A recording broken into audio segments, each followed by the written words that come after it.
Well, good evening. This is the meeting of the Somerville Historic Preservation Commission. It's 6:54 on Tuesday, July 21st, 2020. And I'd like to start off by introducing the commissioners that are here. My name is Alan Bingham. I'm the chair of the commission, and I live in a historic home in Ward 6. Adam. Hello, I'm Adam Wiley. I am a resident of Ward 2. Eric. Hi, I'm Eric Parks. I'm an architect. I live in Ward 3. Caitlin. Hi, I'm Caitlin Hart. I'm the architectural historian member and the secretary and a resident of Ward 2. Ryan Falvey. Hi, I'm Ryan Falvey, and I am also a resident of Ward 2. And staff. I'm Sarah White. I am a zoning planner and preservation planner for the city of Somerville. Good. Well, with that, I'd like to get us started. And I'd like, first of all, to start off on our agenda of a certificate of appropriateness, HBC.ALT 2020, 9 Westwood Road. Are the parties here? Yes, Kevin Outerson is here. And let's see if anybody else is here. I see 2 Kevin Outersons, so I don't know if that's Kevin and his wife. Kevin, you are unmuted. Just make sure that you're unmuted on your end too, please. Okay, there, Kevin, can you hear us okay? Kevin, unmute yourself, either on your phone or on your computer, please.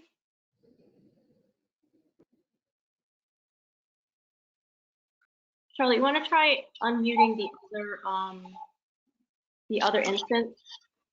This is Charlotte speaking. He messaged that he is going to try to call in. I think that is what the second instance of his name is from.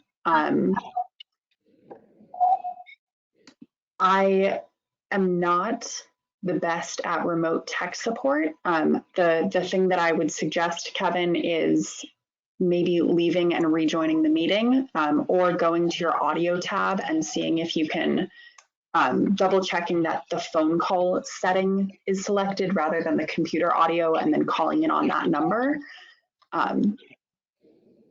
We can give you a minute to try that. Sure, we can give him a minute.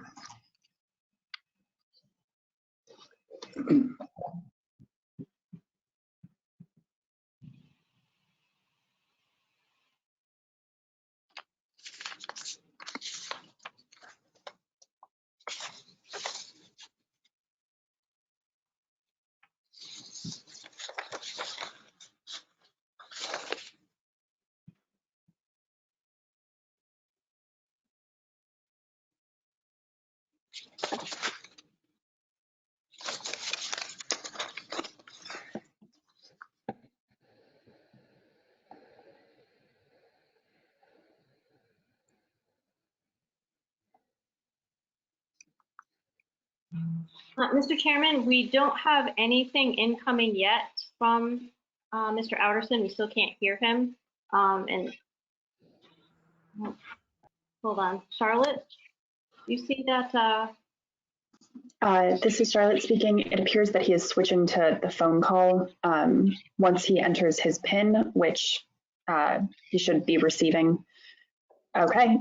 Yeah. There we go. Can you hear me now? Yes, Yeah. we can. All right. Can you hear us?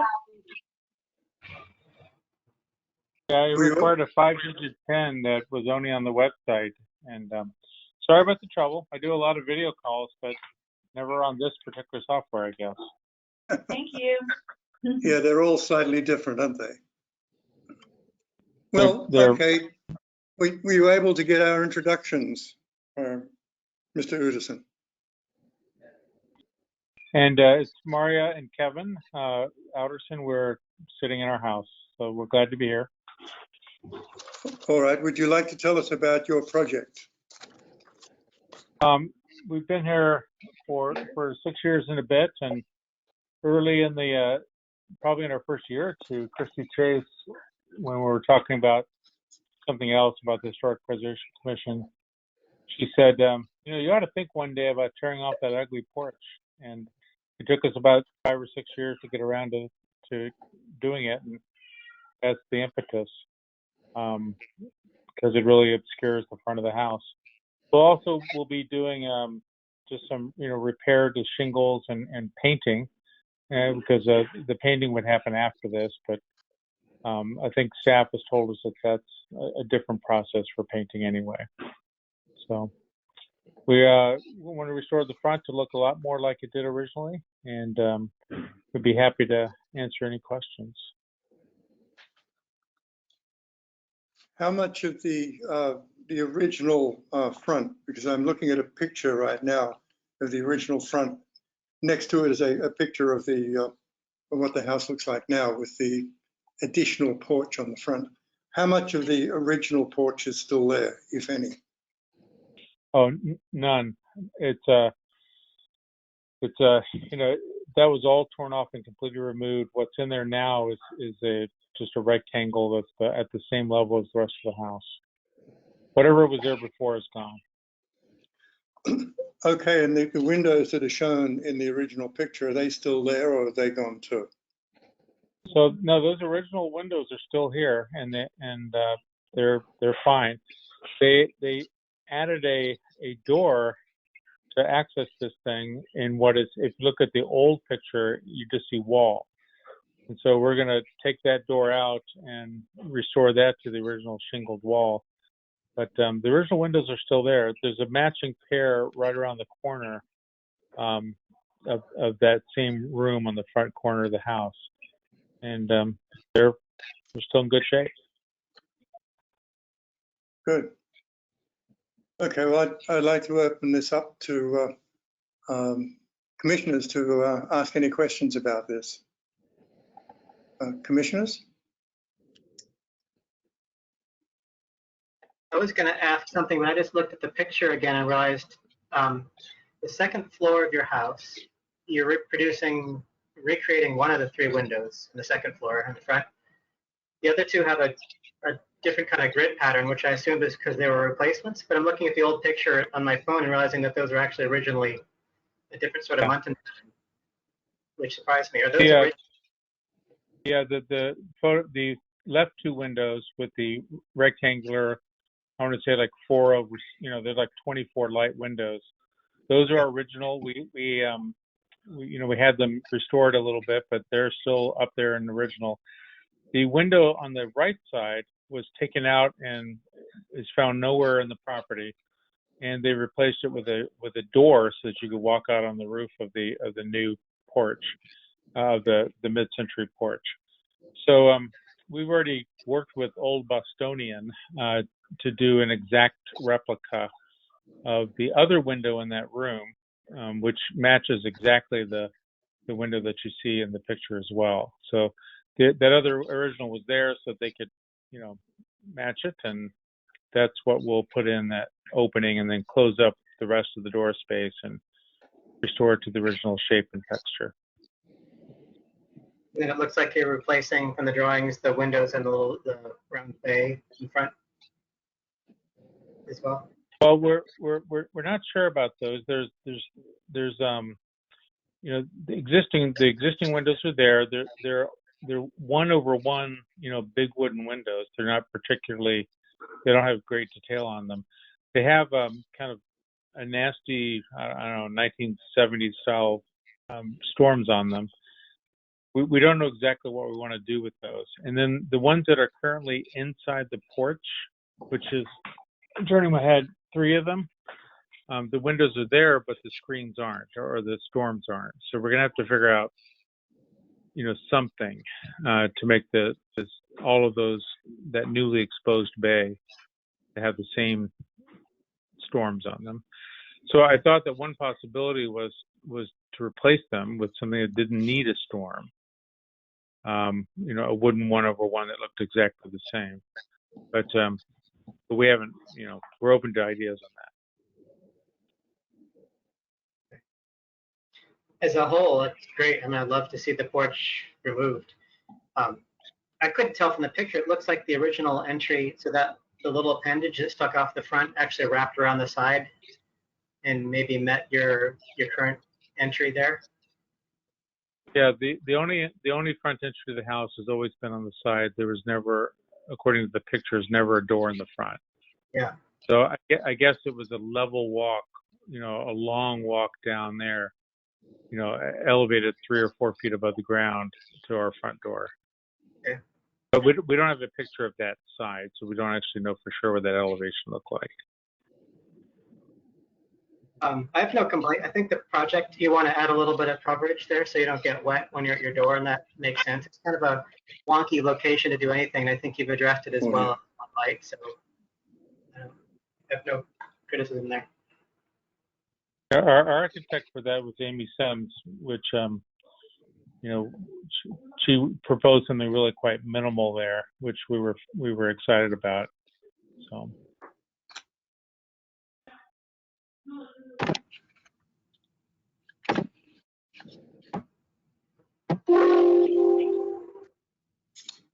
All right, Caitlin, Adam, any thoughts?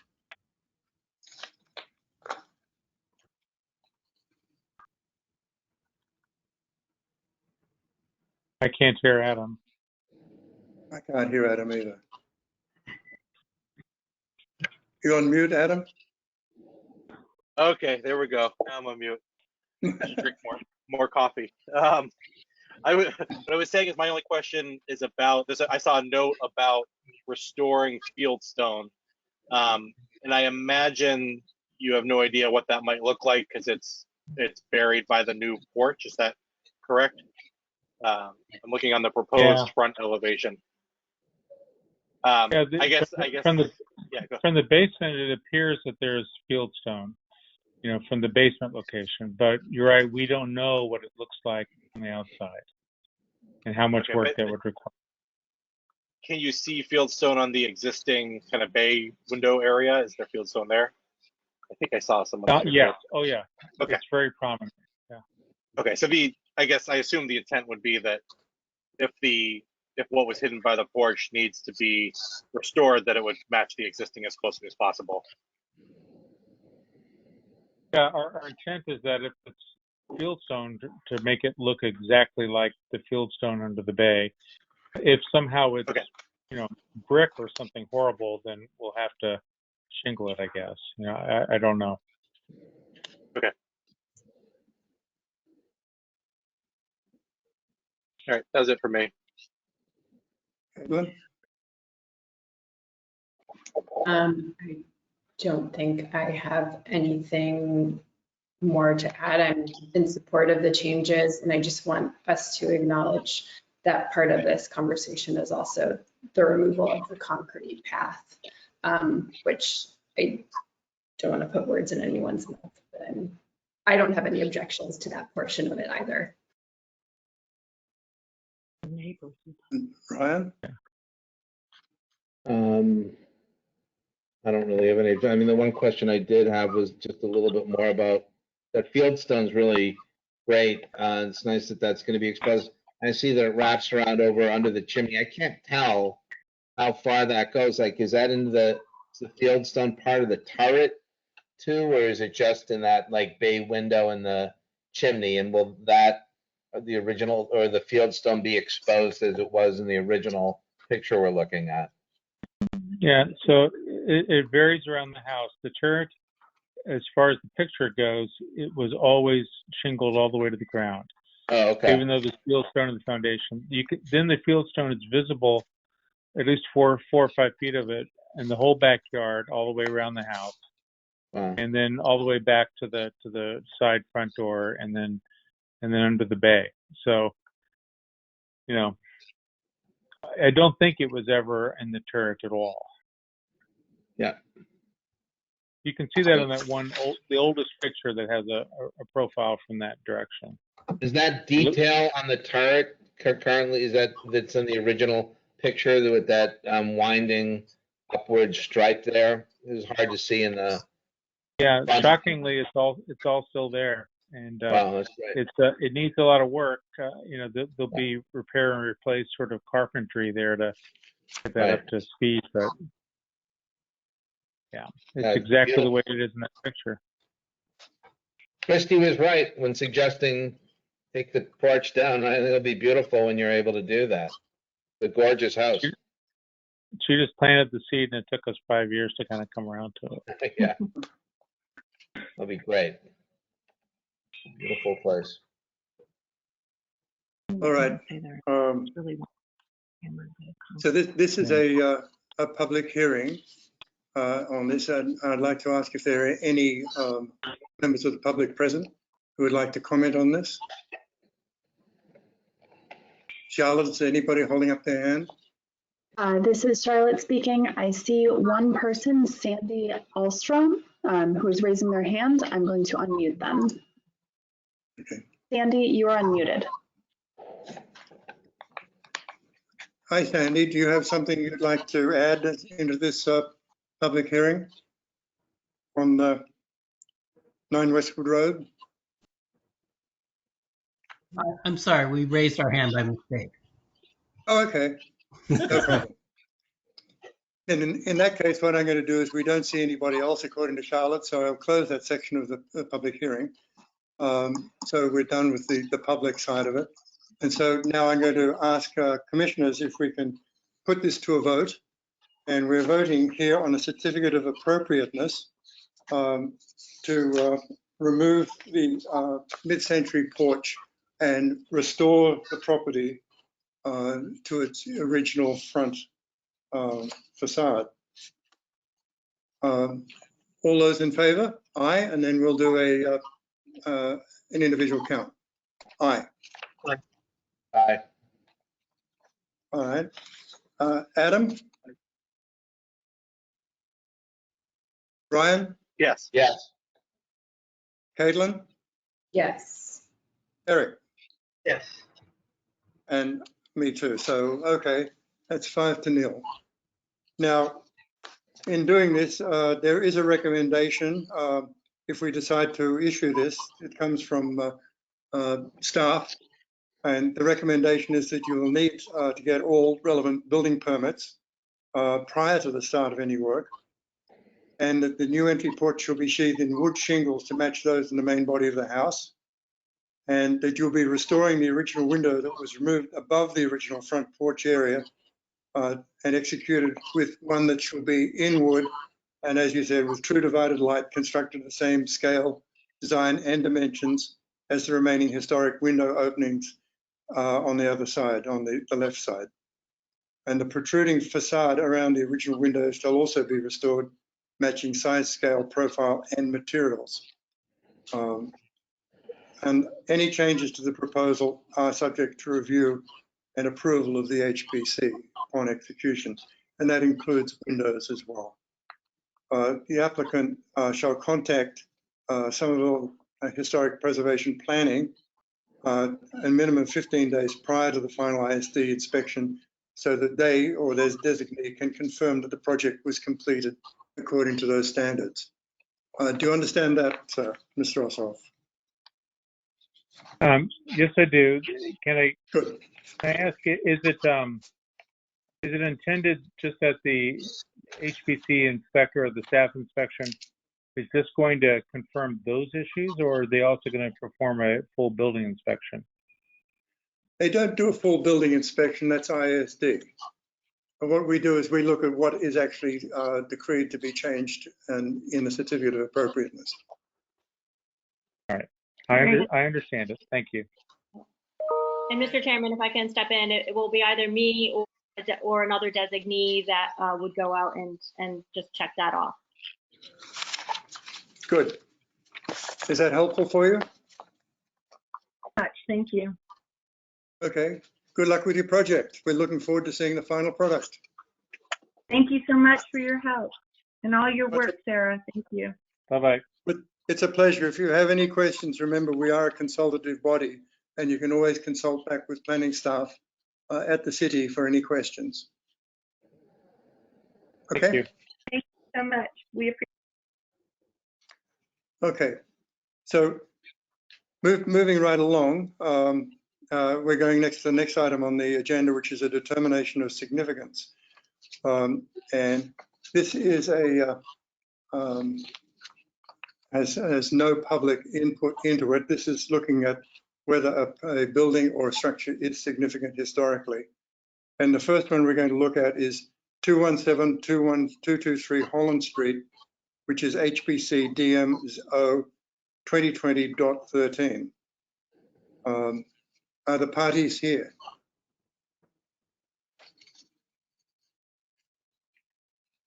Let me see.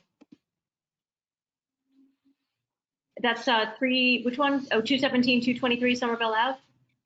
Holland. Holland Ave, sorry, Holland Street. Yep. I believe Adam Dash is here. Yes, Adam Dash is there. He has his hand raised and is now unmuted. Good Okay. evening. You can hear me fine? Yes. Super. You're all coming through loud and clear. This is Adam Dash, 48 Grove Street in Somerville. I'm representing Silva Realty, which you may know as Ted and Mark Silva. Ted's a lawyer in Somerville. His office is on Holland Street, very close to this property, actually.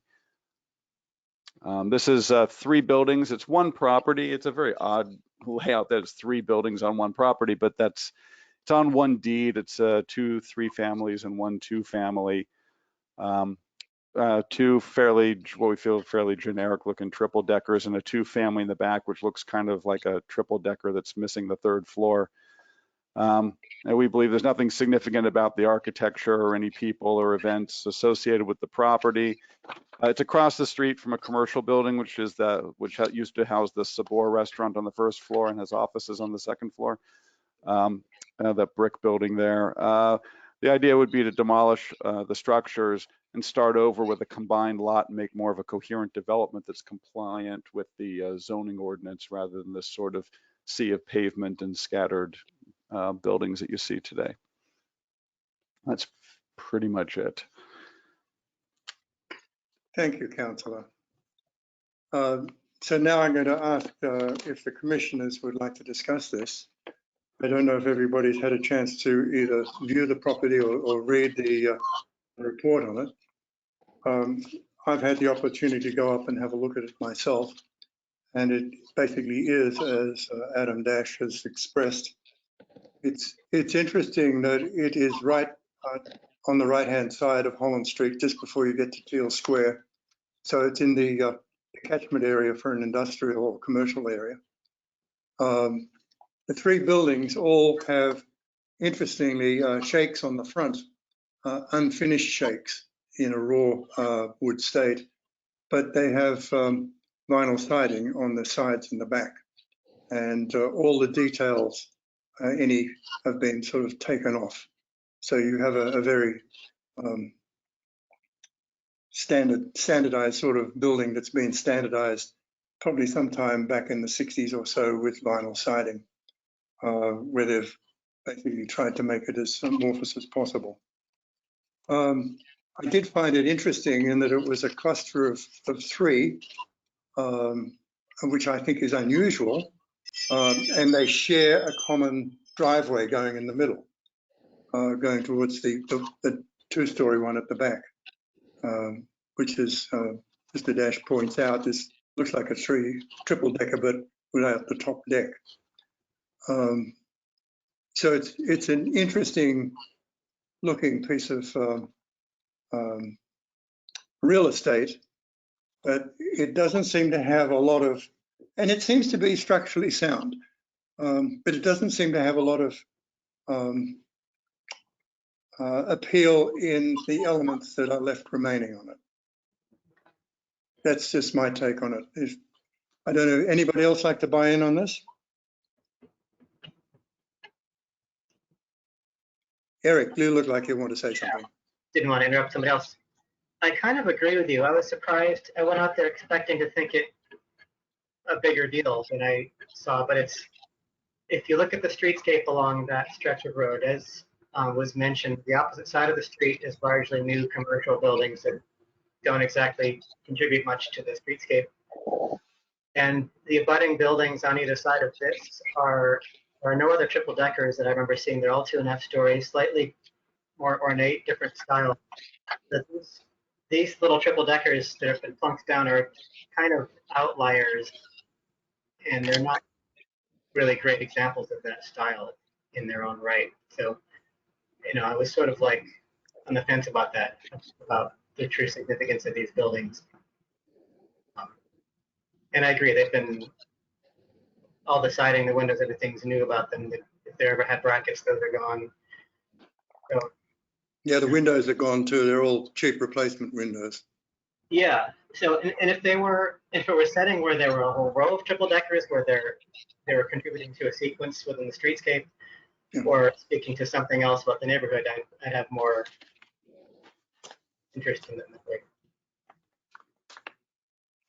Yeah, further down Holland Street on the other side of the road, near the Tab building, there are a lot more triple deckers, which I think are much more architecturally pure as it comes to the historic value of them.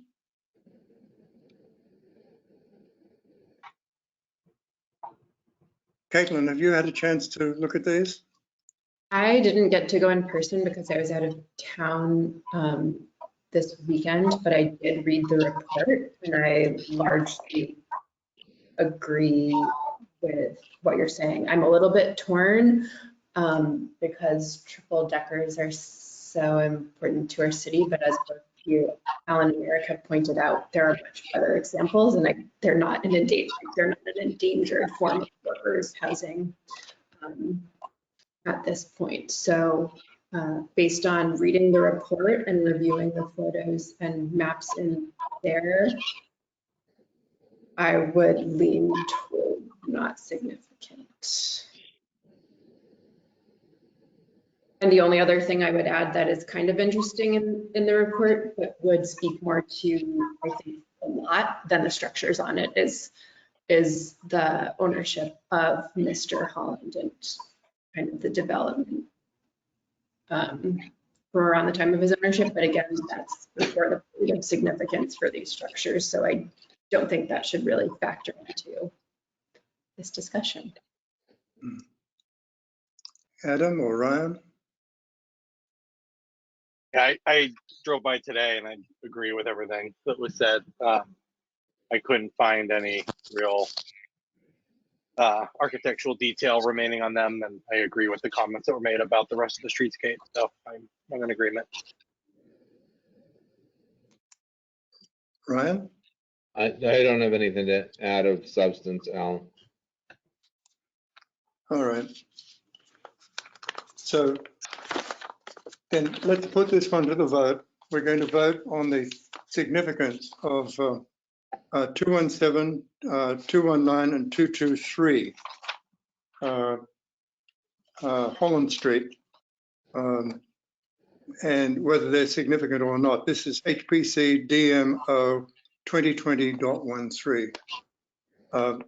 All those in favor of finding these historically significant, please hold up your hand and say aye. Hearing none. All those who feel that they are not historically significant, say aye. Aye. Aye. Okay, we'll do a roll call on that. Adam? Yes. Ryan? Yes. Caitlin? Yes. Eric? Yes. And I agree with you. Okay, Adam, we've decided that these three buildings are not significant. Oh, Mr. Chairman? Yep. Sorry, I need you to make the findings. I mean, I know you voted that they're not significant, but I need you to state why. So for criterion 1 and for criterion 2. Really? Yes. I don't think we've ever done that before for things that we find not significant, have we? I think that usually in the past, the reports have provided that information, whereas now they don't. So that's why those findings need to be made separately now. I think that a lot of what you have is noted in the discussion that you all have had together. So I think if you summarize that and put that in a motion for each item or together for both items, then I think that you should be fine.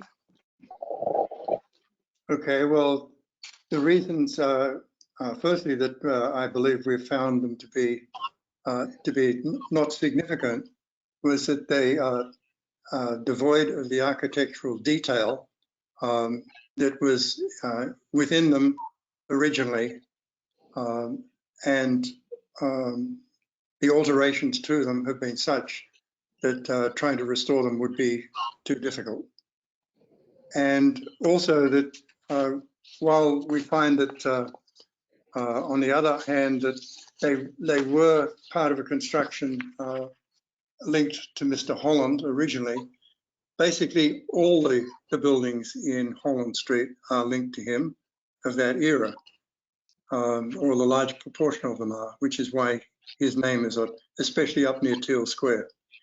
So even though he was one of the original people of the area, Mr. Holland, I think there's sufficient left in his name that this won't impinge upon that. And I believe these are the reasons why. Does everybody agree with those reasons? Yes. Would you add something that they don't contribute to the streets? The streetscape? How do we usually phrase that though for our findings? The context of broader architectural surroundings. I don't have an example in front of me. Are you trying to state that? Is it a way of saying that the streetscape is so altered?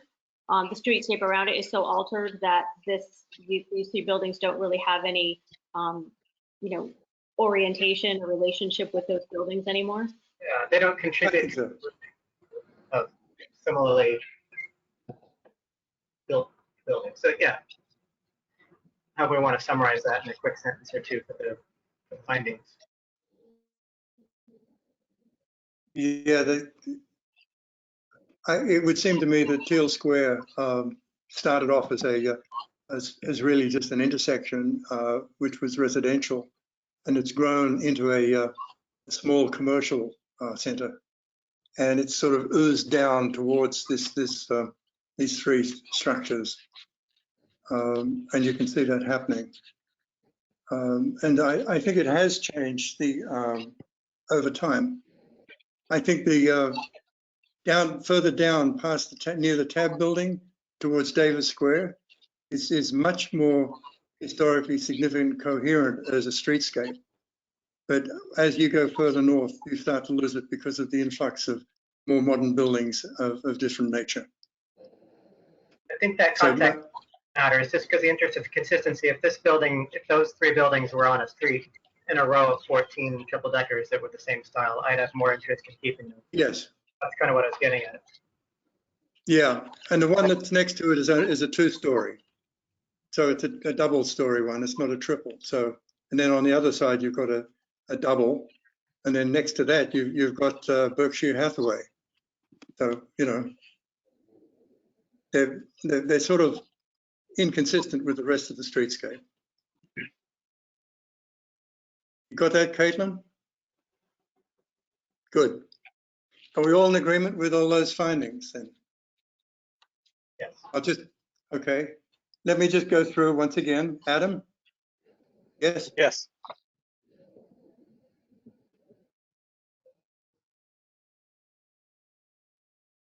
We can't hear you suddenly, Mr. Chairman. We can't hear you.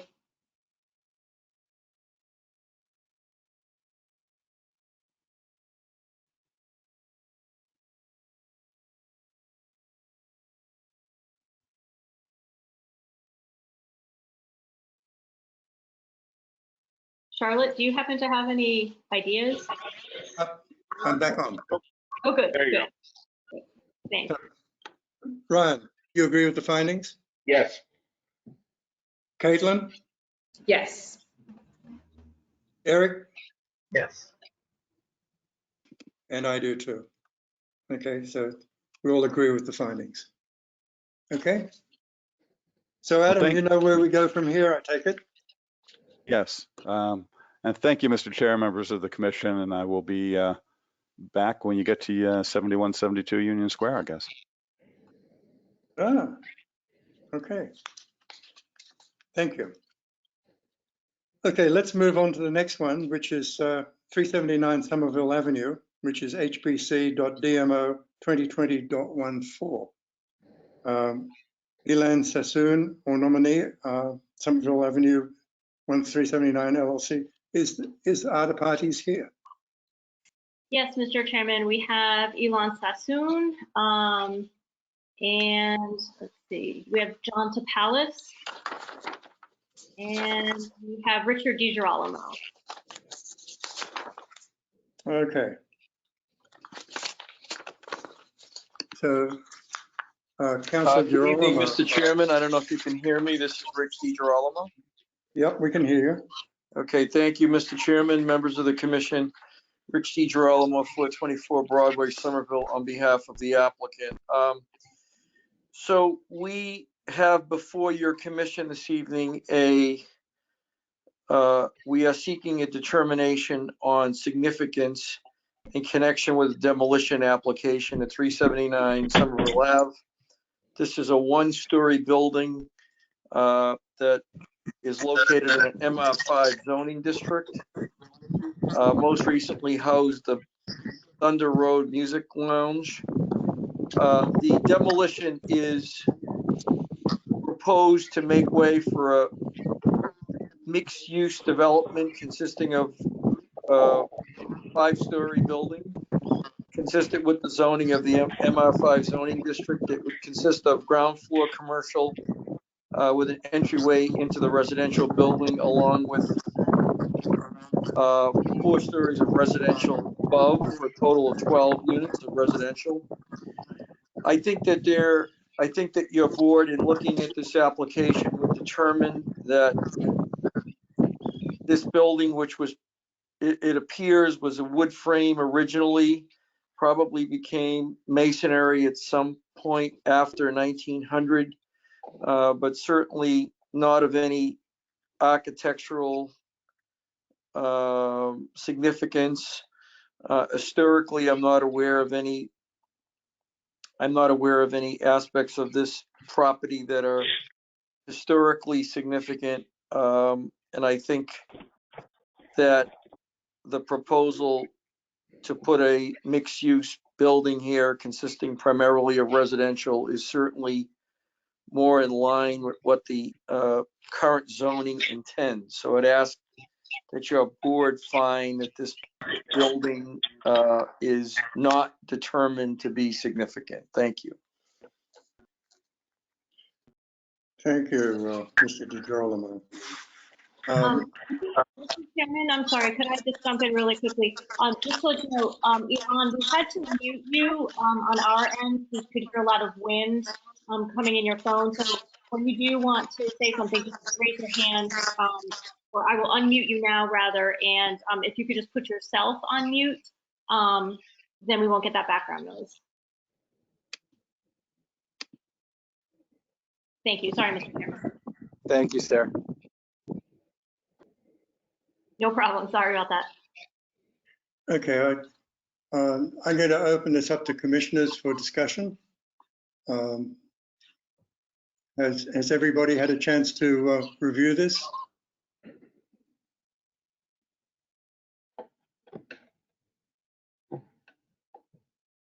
Eric, this is your neck of the woods. Have you got any thoughts on this? It's kind of like with other projects of this type. These little one-story storefront commercial buildings are vanishing quickly, and they've often had quite a lot of tweaking over the years that makes them questionable. I tend to view them significant just because of that. So, I mean, that's step one. On this particular building, it's hard for me to tell. I walked by, and it seems like the pilasters are about the only. That's not true. I think it wasn't really built to the spirit of maybe a late 19th century one that would have had a little bit more detail up on the cornice. It's hard for me to tell what's really original to it other than maybe the pilasters. So in a building like this, I tend to err towards significant just because they're becoming scarce, realizing that they're not going to be there next year. Flip side of that coin.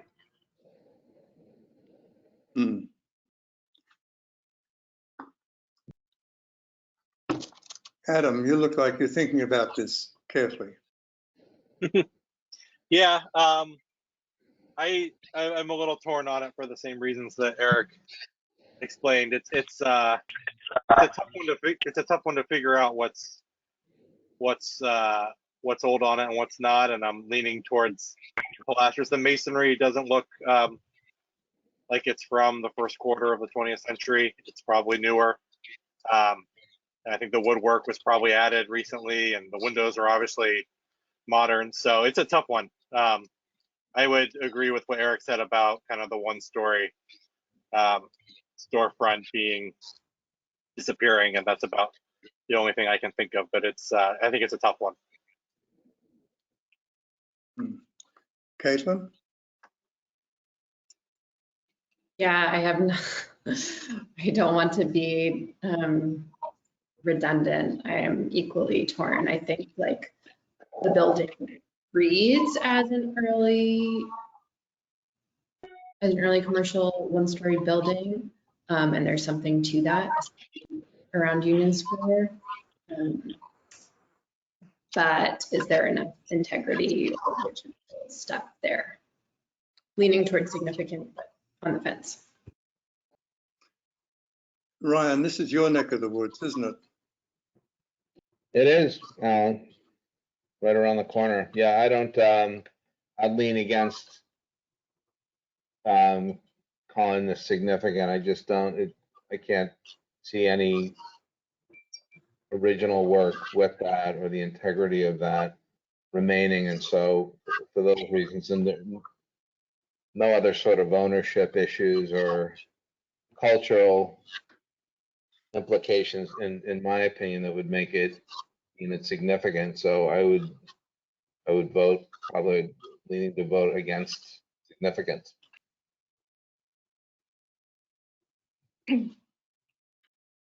Yeah, yeah. When you're done with your internal discussion, we do have one other member of the applicant team who would like to speak, but when you're done. Okay. I find it interesting that it's one of the small single-story buildings in this area, but I'm also looking at it and thinking that what does it really contribute to the historical culture of the square? And I'm not sure what it would actually contribute because it's been so altered over time, and because it's not really a building of any great nature, although it seems to be in pretty good condition. So I think the integrity of the building would be pretty good. So did you want to have the other applicant have a word, Sarah? Yes, that would be Will Chalfant from Culture Design. Sure. Is he unmuted? Hold on. He will be in 1 second. You just need to unmute yourself right now, Will, I think. There you go. Can you hear me? Yes, yes. Yes. Great, thank you. Thank you for the board giving me the opportunity to speak. I just wanted to chime in on this, that this building is really almost out of place in the rhythm of the street there and in its scale. I think the proposal will obviously change that, but to my knowledge, this building was built around 1940, and I believe it's mostly a masonry building. And while there is some brick Rolock detailing and soldier course that's nice, I think that the new building will actually we're proposing is going to be entirely out of masonry and cast stone, and is intended to be a bit of a gateway into Union Square coming from this direction on Somerville Ave. So while I understand there is some allegiance to the music club here, I think the building itself can be deemed insignificant, but I obviously defer to the board. I just wanted to say that, get my 2 cents. Thank you. Okay, thank you very much. All right, then I think what we'd like to do right now is put this to a vote. I believe we're going to vote on HPC DMO 2020.14, which is 379 Somerville Avenue. And we're going to vote on the historic significance of this structure. All those in favor of deeming it significant, please say aye. And Aye. Caitlin? All those in favor of not deeming it significant, please say aye. Aye. Aye. And me also. So it's 4-1, and my pen is running out of ink. Caitlin deems it significant. We say no. Therefore, we're going to say that it's not significant. And the reason we find it not significant is that it's a structure that is basically, how can I say this? It's not consistent with the rest of the streetscape. It is a building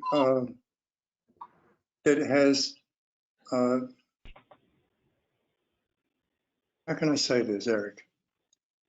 How can I put this in a way that I was going to say it's not a good enough example of its building type, but that doesn't sound very politic. yes. Not a. We do have a lot of examples still. Sorry? We do have a lot of examples of single-story storefronts. Yeah, some. I mean, they're dropping like dominoes, but it's true. This one just doesn't have much of the character other than its form, other than it's a one-story building that is commercial and has brick on it. But as was pointed out, that's not very old brick, and it seems to be missing most of any detail it might have had. So that doesn't really give you something to write down, though. I think it doesn't speak well to its architectural style. It's not a good example of that. Anything else any of the commissions would like to add to that? It probably wouldn't hurt to add that it's lacking any original architectural detail. Yeah. Yeah. As for it being out of character with its streetscape, I don't entirely agree with that because there are other little pieces like this that dot the street up and down. They might not be super adjacent to it, but you know that in its own right isn't a reason to nix a building because sometimes you know the diversity of the streetscape is what matters. But for me, the biggie is the fact that it's not a really good example of what we're calling.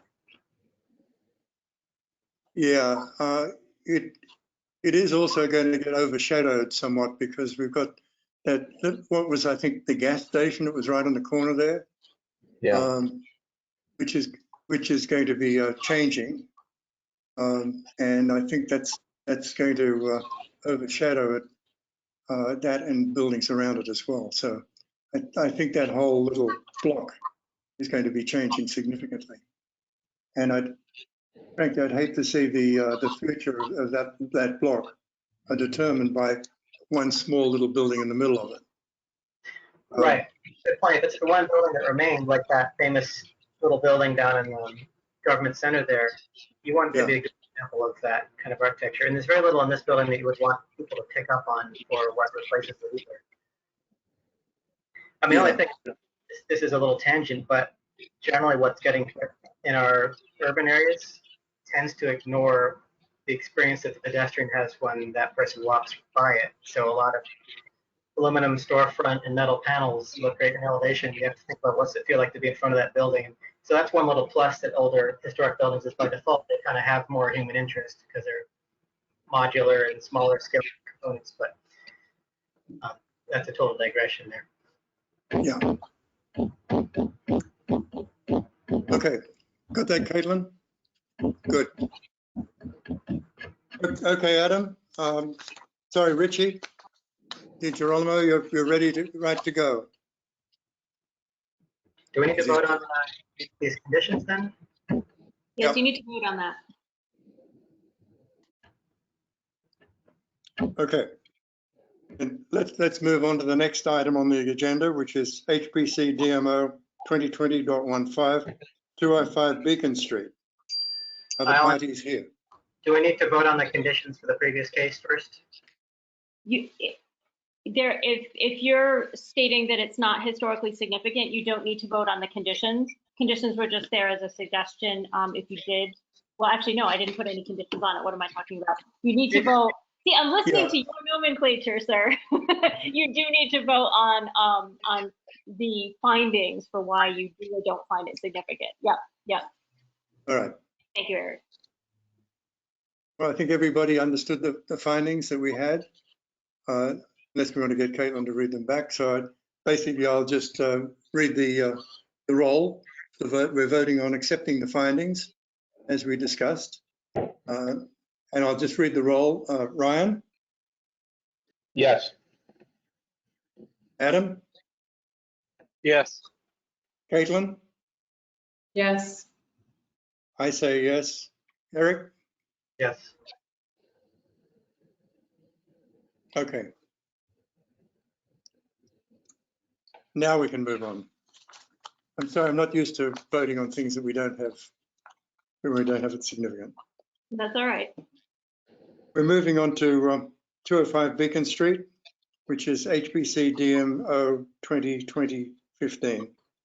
Mr. Thomas Piat and Gabriello. Are they here? Mr. Chairman, yes, Thomas is here. I am in the process of unmuting him right now. And I'm sorry, the other person you mentioned. Gabrielle. Oh, Gabrielle, yes, exactly. Okay. He has also been unmuted. I would just ask that whoever's not speaking to keep yourself on mute until you are asked to speak. It just saves a lot of feedback and background noise. But Mr. Chairman, if I could, Yes. We're now at a different point in the meeting. Now we are at, There's still significance. there's still significance. Never mind, you're right. I stand corrected. Sorry about that. I'm gonna tuck back in my uncomfortable chair. Do proceed. I'm trying to bring this up on my screen and I can't find it.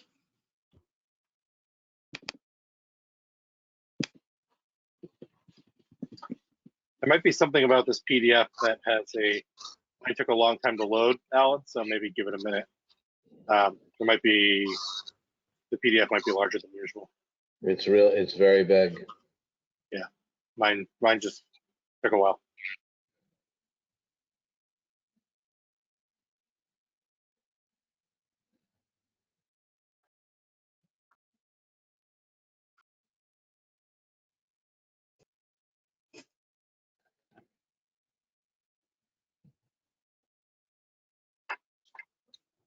Okay, I have it now.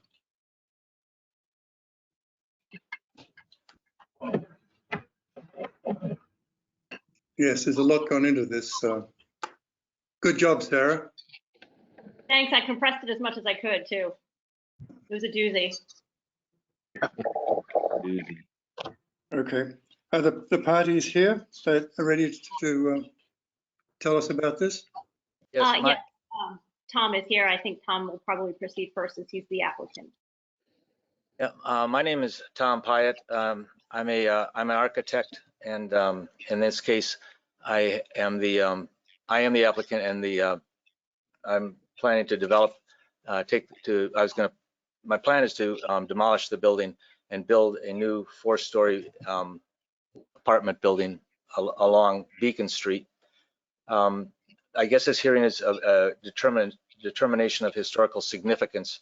I mean, as I see it, I read the report and it seemed to confirm my general sense of what I see when I look at it. I appreciate historic features in buildings and scales and everything they add to a city, but in this case, I think we have an existing building, the single-family building with a separate garage, and it's a building that has been subject to multiple alterations over the years. And, you know, windows have been replaced. It's got vinyl siding on it. Forget replacing windows. The fenestration patterns are just, you know, it's a bit of a developer special stuff on some of it. And it is in a location with a mixed, that I would call a mixed context. On Beacon Street, it's a fairly busy urban street. It has behind it, immediately behind it, there are a series of 3 cute little mansard homes that have been kept in good condition. To the right of it is a home of, I mean, I'm an architect. I studied history. I'm not a historian, but I couldn't talk about any kind of style in it. It is at all significant. Across Ivaloo is a parking lot immediately across, and then across the street is the American Academy, and designed by Coleman and McKinnell and Wood. And so in this case, the zoning has, I don't know if it's changed from what, I know it's changed, I guess, from where it was, I don't know, prior to January, but the current zoning is. Tom, I want to interrupt you. They can't consider zoning in any way, shape, or form. Okay, all right, then I can't consider what you're going to put back. They can only consider the building itself. all right, okay. I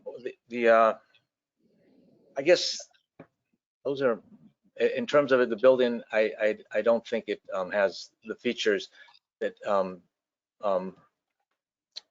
would cause a determination of significance. And I don't think it has, from reading the report, I don't think it has any historic persons living there. So that, I guess that would be my thoughts on the proposal. Thank you. And with that, what I'd like to do is open this up for discussion with the commissioners. And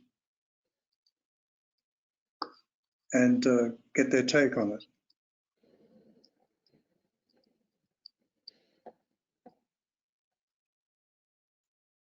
Eric, do you have any thoughts on this? Yeah, well, I walked by and it's interesting. What I like about the structure, I was read your report, sorry, I sort of half of the opinion that they did in fact move that building on site. That's what I'm thinking, yeah. Seems that way. Looked at the front facade and thought, why is it so wonky? And I realized, oh, because the original building was narrower and they kept the symmetry and then they added the sun porch. And so it has had a weird collection of stuff done to it. But the things I like about it are obviously the hoods over the windows, the front pediment, the portico, the thing over the front entry. And I would admit, yeah, the siding's been changed, the windows have been changed. The roof, what's distinct, the really shallow roof and narrow eaves makes me think that the building itself is actually a bit older than I would normally think, and it was been around, because that tends to be something you see a little bit earlier on. Is it possible for me to add some context? I'm the owner. Can you please wait until you're called on? This is just their discussion right now, and once they're done, they'll grab you. I'm happy to hear sooner. What was the other thing? Oh, in terms of the neighborhood, yes, it's sort of a hodgepodge architecturally. You go down the street, there's a little this, a little that. So it's contrary to the thoughts on the triple decker thing. In the last case, it's kind of like, it's okay that it's different. It's not a good example of anything rigid architectural style, but it has some character to it. And it contributes something to the rhythm of the street going on Ivaloo Street.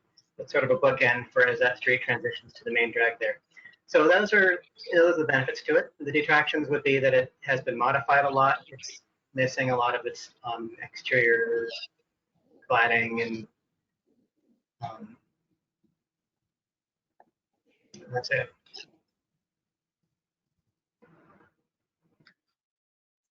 Caitlin, anything you'd like to find on this? I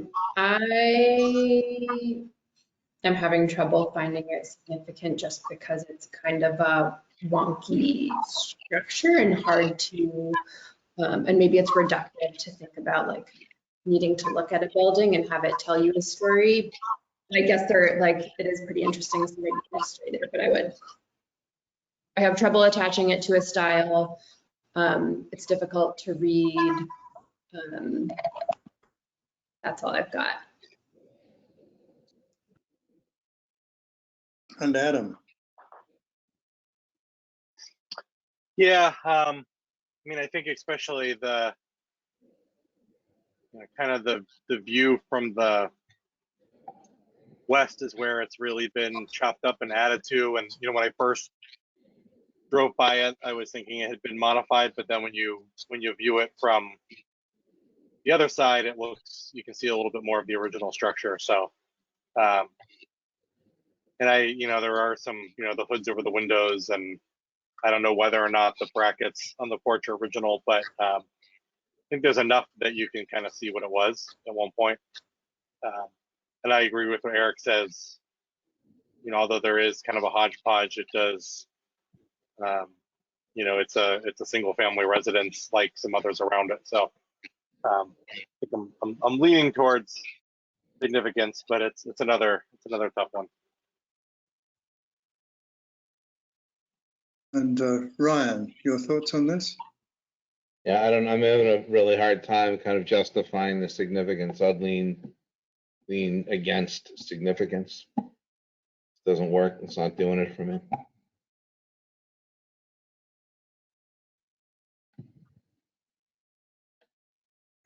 I found the original square design to be quite interesting. But yes, as everybody notes, there's been little things added to it. And I think this also, we're looking for not only demolishing the principal structure, but also the garage, the accessory structure out the back. So I think just looking, before we talk about the accessory structure, thing about the main structure is it looks like the windows are replacement windows. They don't look to be original. The front door looks to be original. The hood over the front door looks to be original, but covering it with plastic, we don't know what's underneath it. It looks like the structural integrity of the building is still there. It's just that it has all sorts of little things added to it over time. Beacon Street's interesting. It's a busy thoroughfare, and this is an interesting building on Beacon Street. Anybody else like to add anything more to this discussion before I call on the owner to? One little parallel, I don't know if you can picture, there's a building at the corner of Dane and Somerville Ave, across the street from the old pipe factory, that was similar to this. It had a very narrow roof. It got kind of remodeled, to put it nicely, about 5 or 6 years ago. But it was actually dated back to the early 19th century. Like, it was one of the second oldest building on the entire street. And you'd never know it because it was nondescript, not speaking to a particular style, but it was something to consider. Like, sometimes the buildings that don't have a lot of oomph to them were actually quite old. Yeah. Well, this is interesting because when you look back on it, it looks like it is the original building, and it's sort of been moved around onto a new foundation. That's the sense I get from looking at the different maps over time.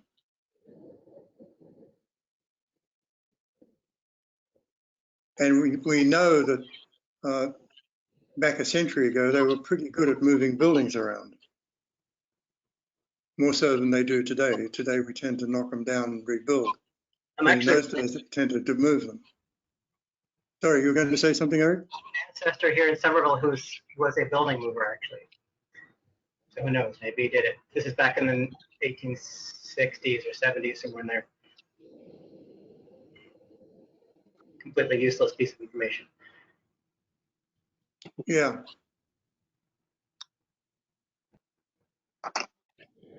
Because if you look at the maps, it looks like the same building has just been turned differently. So it is an old building, a very old building. But maybe we could hear from the applicant wanted to chime in, and maybe, we haven't gone inside to see what kind of framing and some of the other details that would confirm that or deny that. So maybe you let him speak. May I, this is the owner, is this an appropriate Yeah. time to speak?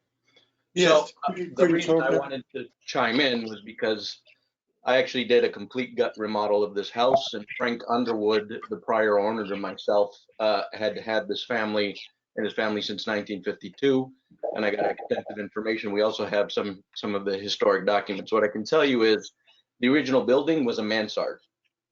It was not. It was substantially similar to the others on this road, and in 1952, they rectified the second floor. Somewhere around 1976, they made substantial additions to the porch, but it was not enclosed. And sometime around 84, they enclosed it. In addition, we have the original permit still stuck. We left it inside 2 of the walls, dating from the 1970s and from the 1950s. There was substantial alteration to this. He also said that originally, I was chomping at the bit to tell you because I asked all these questions. I was very interested in it. When we tore the house apart, I don't know if this is actually in the documents, that there were essentially 5 different significant structural differences inside, including the entire backside. If you walk through it where we have the kitchen now, all of the external studs are laid on the flat instead of on the long. So we actually had to.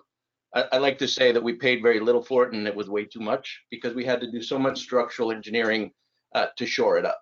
So although we don't know exactly all of the stuff that was done here, opening it up, it was fascinating because opening it up, we saw that very little of the original house was left, the original house.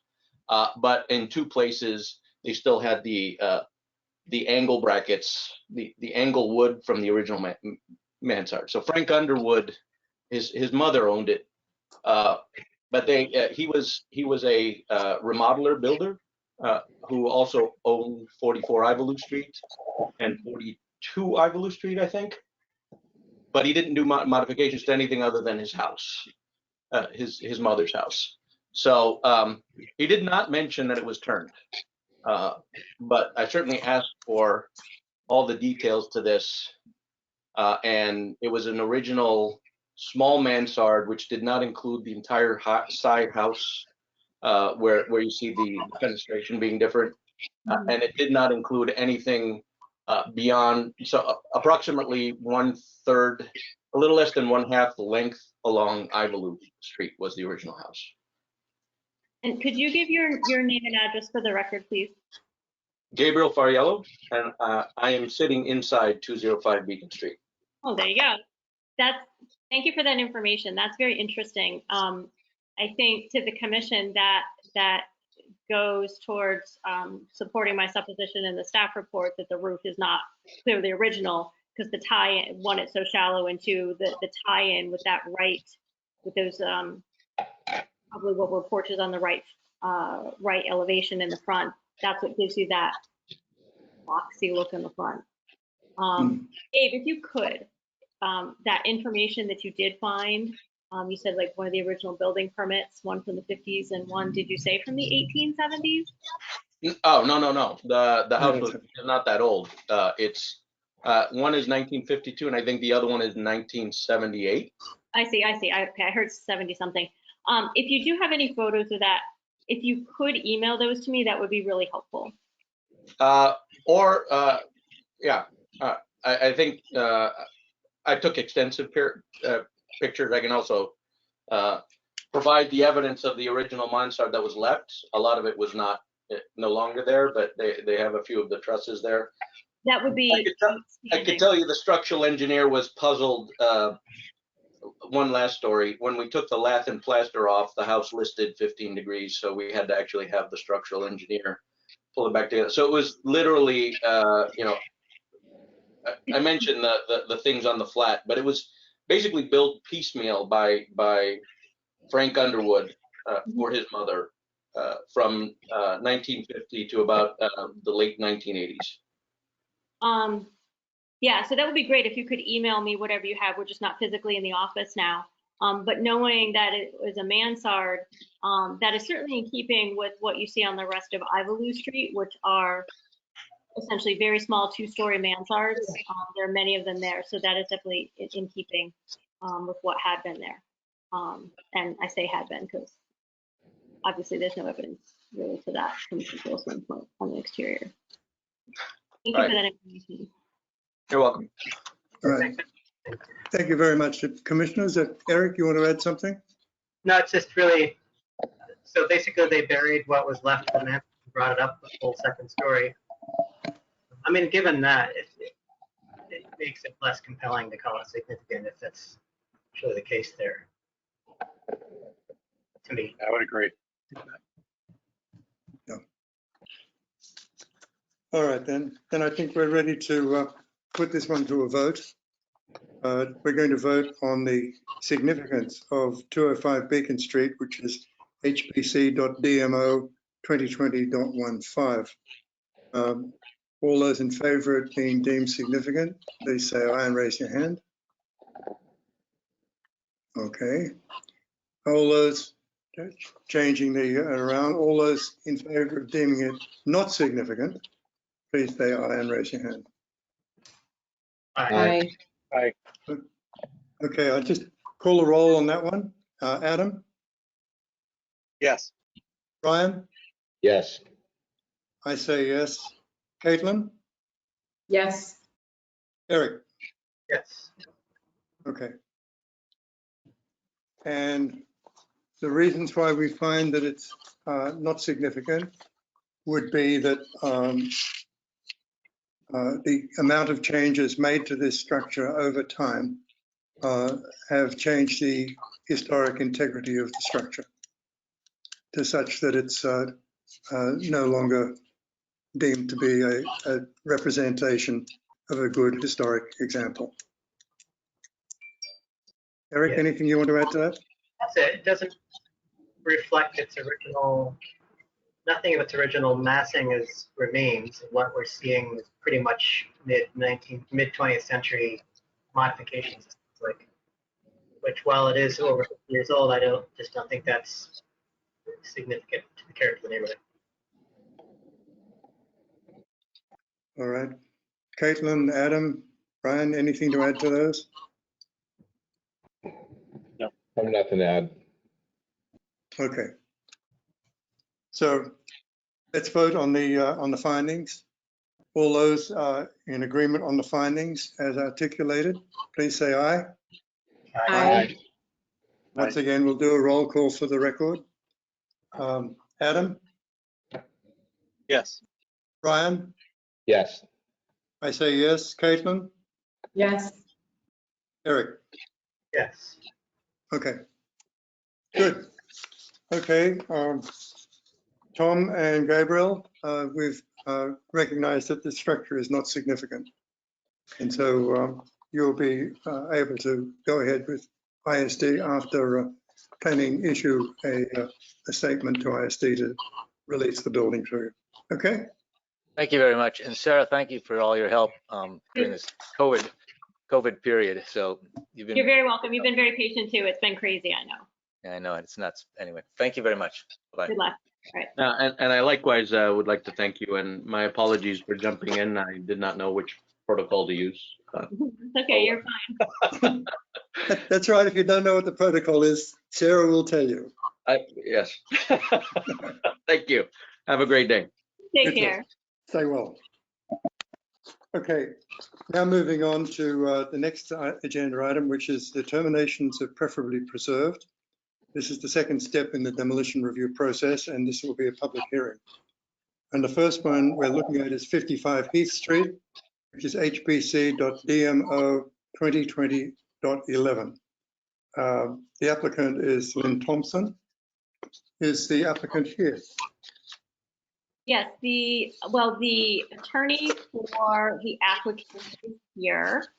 And let me just, Lynn Thompson is also here. So Lynn, I'm going to unmute you, but I would just ask that you mute yourself on your side until you speak. And for some reason, I cannot unmute you. And then we have Cynthia Sherman. Cynthia Sherman is the agent for Lynn Thompson. Cynthia, I've unmuted you, but we're having difficulty unmuting Lynn. Oh, she's unmuted now. Okay, very good. All right, Mr. Chairman. All right, so this is a public hearing. Cynthia and Lynn, would you like to talk to us about this? It came before us last week as the first step in a demolition review process where we deemed the structure to be significant. And since then, I believe, we have received a number of letters from neighbours and abutters. Sarah, have those been put into the record? Yes, once they're sent in, they become part of the official record, become part of the permanent file. Okay, so we've all read those letters, which are all interesting indeed. But would you like to comment on this before we discuss it? That's Lynn and Cynthia. Yes, Mr. Chairman. Cynthia Sherman for Thompson. And as you know, when we were last before the board, it was voted that the building was historically significant, mostly because of its Italianate architecture. At that point, there was still some research that needed to be done. And thank you to Sarah, because she clearly has spent a lot of time and effort to try to look into the history of this property. And while it does appear that the barn is old, it does have the Italianate architecture. There have been significant changes to it, including an addition, the adding of electric garage doors, and based on the information that's in the report, it does not appear that this particular barn is tied to any particular person or event in Somerville history, that the demolition of which would be a detriment. I don't see that there's any cultural or political hold on, let me get the rest of the cultural, political, economic, or social history specific to this stable. In fact, if you look at a lot of the plates and the maps in Sarah's report, it shows that stables were actually very common during that period of time, and that most of the properties in the neighborhood did have stables. So I'm not sure that there was any particular significance to this stable that would warrant a determination that it should be preferentially preserved. Thank you. Would the applicant herself like to make a comment on this? I would just add, this is Lynn Thompson, owner of the property. This building has been in disrepair for a very, very long time. I didn't have the funds to do anything with the building before. The only conceivable thing would be to have the building demolished. I mean, the sides are actually porous. You can see through many parts of the building. There are definitely, the floorboards are affected by animal urine and waste inside the building. The building is, those abutters that have written have long been in favor of trying to do something with this building to get it out, to remove it, because it's basically a blight to them. And even some neighbors who are close by, unless they're abutters, don't know that that building exists. It's not an impact in the neighborhood, even a visual impact. So I guess that's all that I would have to add. Okay, thank you. I'd like to just share with you where we go from here. The process is a multi-step process here. The first step you went through last month, which was determining whether it was significant or not. When a structure is determined to be significant, the next step is to work out whether it should be preferably preserved and determine what that preferably preserved status really means. And preferably preserved could mean anything from a restoration of the building back to what it was initially, changing it and replacing things that need to be replaced, or it could be something as simple as a photographic record and archival drawings and the documentation of it, and then allowing it to be demolished so that the city at least has a record of it. And I take your point that there used to be lots of barns in the city. Unfortunately, there are not many left. I think that's part of the big problem. A lot of those that are left are in a state of disrepair. Some of them have been repurposed back into outbuildings where people are living, or back into a barn used as a garage. And it would seem to me from looking at this that one of the early owners of this, of your building, was a milkman. And when you have a large barn like this, you need to have a horse and multiple carts. So I would suggest that it probably goes back to then. When I look at the maps, I look at the history of it. So I don't know if a milkman as such is somebody that has absolute significance in the city, because there were lots of milkmen and it was just a way of life. But I think that's a link that is there. However, if we determine tonight that it should be preferably preserved, then what we do is this gives us 9 months to sit down and work with you to come to a meeting of the minds as to what that determination of preferably preserved means, and come to an agreement on that, which we document in a memorandum of understanding, and allow then for all of us to proceed. So that's basically the process. However, if we determine tonight that it's not preferably preserved, then basically that would allow you to have a release supplied by the city, which we could then take to ISD for a demolition permit. Do you understand that? Have I been able to explain that to you? I guess, yes. Yes. Okay.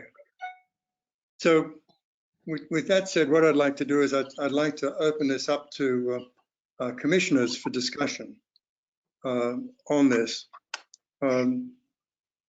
Basically, when I look at this, yes, this is a barn. There aren't many left. It is in a poor condition of repair. It does have a lot of architectural merit, despite that. Being Italianate, and it's got that nice little gable at the front, which is unusual. It is an unusual barn. So, and I do note that the letters from the abutters came in and they talked about feral animals. I'm not sure whether it's really feral animals or native animals, but it would seem there are animals that are occupying it. But I think one of the things that does detract from it is the later addition of those garage doors, which are obviously not. So that's my initial contribution. So I'd like to open this up to the rest of the commissioners for discussion and comment. Eric, Adam, Brian, Caitlin? This one gives me a lot of heartache because I'm going to ramble. I'll probably ultimately come back to thinking it should be allowed to be taken down. But, you know, back to family roots. My grandfather, who was born in 1908, grew up in Central Hill, talked about staring off the edge of where the library was and seeing cows down Blair Hill. So it's that recent. That was a time when the city was mostly built out.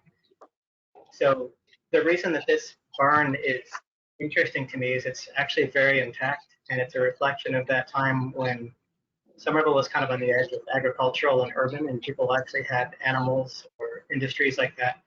So that's kind of why I understand it's in horrible shape. That's, to me, the significance of that, and that's kind of why I wanted to get it to this point. And as Alan said, we have, sadly, very few of these things remaining.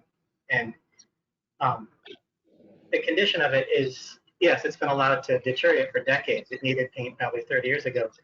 And it's a tough one with our city to say, hey, you need to put $100,000 into this building that you don't really need because you're not raising cows or you don't have machinery. It's a pity when we lose those. And if I could sidetrack a little bit, it'd be great if anyone with the city would think of ways to incentivize keeping these things. So it's not just get rid of them because there's nothing to do, but that's a discussion for a different committee. So given that, it's hard to say someone should spend a whole bucket of money to upgrade this building. It basically needs the whole exterior siding to be replaced, the clapboards, the eaves, the gutters, the roofing. You know, it's actually not a huge sum of money because there's nothing inside and it's easy to get at it. So it's not massive amounts of money, but the reality is that you're spending pretty much the whole value of that building to fix it up. So I think, having whined about it being an important building, I have a hard time saying we should call it preferably preserved because in this particular case, it requires some level of heroics to get it remaining. We're asking a homeowner to do this for no benefit. I'm just stepping away for one moment to get a power cord. My computer is about to die. But that was kind of my say. What else to add to that? I'm struggling with this too, Eric, but I want to raise the point that in determining this preferably preserved, that preserved can mean a number of things, right? Like it may just be, and Sarah, please correct me if I'm wrong, but the conditions may just be like photo documentation or some lighter list. So I don't know if, I wonder if like our task is to determine whether or not we think it should be preserved and not the manner in which it should be preserved. Is that right in breaking it down that way? That's correct. So if you were to determine it to be preferably preserved, then I explained this to Cynthia the other day too, that what would happen is that she and I would work together about what you all call and we all call alternative means of preservation, which means, you know, maybe it means getting better photographs and, you know, maybe it means, you know, finding someone who, for the that are reusable, like the beams that are reusable, you know, barn floorboards that are be reusable, that can be run through planers, you know, do the due diligence to check to see if there are organizations that will take it, architectural salvage that would take it, that type of thing. So, and then we would bring that agreement to the board, and you would determine whether or not you accept that or not. I would probably ask you that with the photos that you've received so far, are those sufficient, or would you like to see better documentation, better photographic documentation? I mean, we would not do something like, oh, gee, go out and hire a photographer to go take photos of this. It would be just with a digital camera or with a, you know, a smartphone, that type of thing. So are you satisfied with what you have? And I guess, you know, if you were to ask for, if you were to do preferably preserved, what would be, you know, you don't have to say what your goal is, but as you think about making that decision, what, you know, think to yourself, what are some of the other things that you might, you know, like out of it, or does what you have suffice for the alternative preservation? But your explanation is absolutely correct, that it doesn't mean that the building has to be saved or sold or anything like that. It can be alternative things such as photographs and salvage. Thank you, that's helpful. I apologize for having to step away. Ryan, Adam, did you have anything else to add?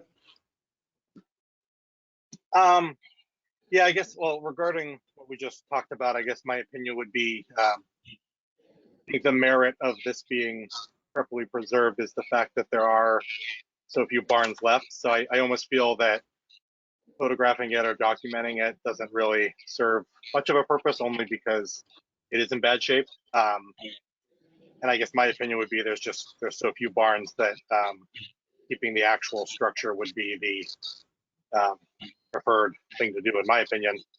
And I guess just to touch on the shape that it's in, I mean, while I agree that it's obviously in bad shape, I've helped in previous projects, and I've also seen a lot of buildings in this shape be brought back to life. And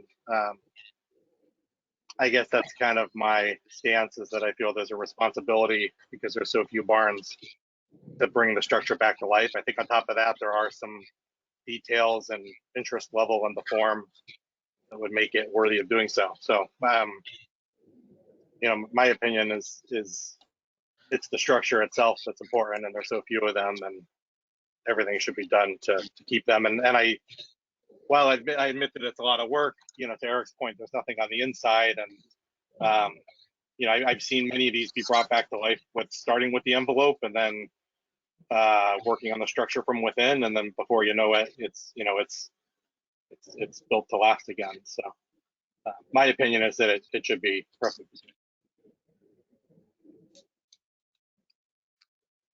Ryan, did you have any thoughts on this?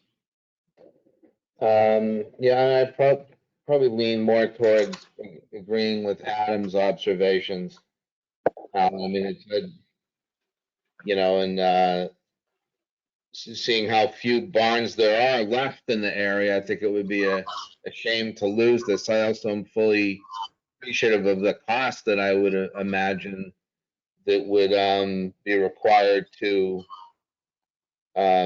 rehabilitate this building. I don't know if there's any kind of, you know, we talked about some of that CPA funding being available potentially for different projects in the city. And I think that would be the kind of thing, you know, it would be nice if there were some funds available for a project like this, because I can't imagine, I don't know what the cost would be to bring it back. It's hard for me to say just, you know, not declare, preferably preserve, without a little bit of a better understanding of what the actual costs would be to try to restore it. I think in the shape it's in, it is a nuisance, obviously. I can appreciate hearing all the comments from the neighbors and the concern that way. But I just hate to kind of like turn our back on something like this, thinking that if in 20 years, you know, if there was a little bit of an effort to try to come up with some way to preserve it, you know, with some public funding, if there's at all any possibility in that, it would be nice to see that something like this was left intact in Somerville, because this is an important part of the history of our city, you know. So kind of have a hard time with it. But I probably, based on that, I'd probably make an initial effort to try to preserve it and figure out what we could do to help out with that some way. You know, up to Caitlin's point too, just even nothing else, just documenting this and making sure that there is a record. You know, I always enjoy that book Beyond the Neck, and looking at the great pictures of the properties in Somerville going back 100+ years, and thank God someone took the time to take records of those things way back when, you know. And there may be an opportunity, you know, to digitize some of this stuff and bring this to life in a way in the future that we're not even conceiving right now, you know. So we should be thinking about something like that, I guess. It's a pretty, you know, absent the horrific 4 doors on the front of it, it's the handsome looking building. That's it. I don't have much more to say, I don't think. Does anybody else have anything to add? Or have we added it all? Yeah, I guess I would just like to add that I've seen, I mentioned it briefly, but I've seen examples of barns in this condition be brought back to life in a little bit less of an effort than you would imagine. And I guess it starts, like I said, I've seen, you know, people do the roof and the siding, and then they slowly chip away on the structure. And it's nice to, I've seen them brought back to life, and it's really nice to see that. So I guess that's my opinion. And it could be a beautiful. Yeah. Sorry. No, go ahead. I'm just gonna. And then different context, a building like this would actually be a really beautiful, cool thing to have. And I appreciate that the neighbors have been staring at squalor and vermin and whatnot for decades, but that's the condition of the building as it's been allowed to become. But it is, at the end of the day, something that could look much different from that. So, right. Do we? punt this forward a little bit, give another chance to consider ways that might be kept or memorialized or recorded or something like that. Well, let me just add that to Lynn and Cynthia that I don't know if you're aware that we do have the CPA funds that are available to assist people. And there's two avenues for that. One is to apply to the CPA directly, and I believe those applications are open currently. Yeah, Caitlin's nodding her head. Yes. To get funding to rehabilitate this, which would be in the form of a grant. And also we have another alternative, which is not yet in place, but I hope it will be in the not too distant future. Probably planning staff could buy in on that. Is that we have, as a group, as commissioners, we have a separate CPA funding allotment that we can provide. However, that allotment would be a smaller amount and wouldn't allow you the funding that you would need to completely rehabilitate the barn. So these are things that you could think of. If you had this barn completely rehabilitated and brought back to life, as Adam Wiley said, then this would add significantly, I believe, to the value of your property. And I don't know whether you've considered these options at all. Mr. Chairman, Cynthia Sherman does have her hand raised to make a comment. Cynthia, is that correct? Or is that from last time? Okay, am I all set? Yep, you're good. Good evening.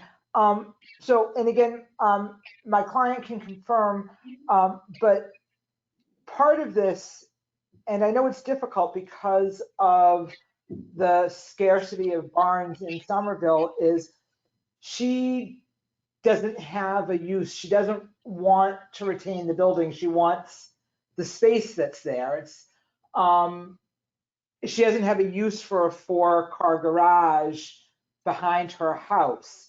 And I think that that's part of her dilemma in terms of restoring it. If someone wanted to come and remove it from the property and restore it somewhere else, she'd be thrilled. Sarah and I talked extensively about seeing if we can't get an architectural salvage company who would come in and, again, at least take some of it. I know, Adam, that kind of goes against what your concern is, and I understand that the idea would be to try to keep the barn intact. But I'm not sure that that's going to happen under any circumstances. It's not something, because it's an accessory building, it's not really something that we could just sell to somebody else who had an interest in renovating it.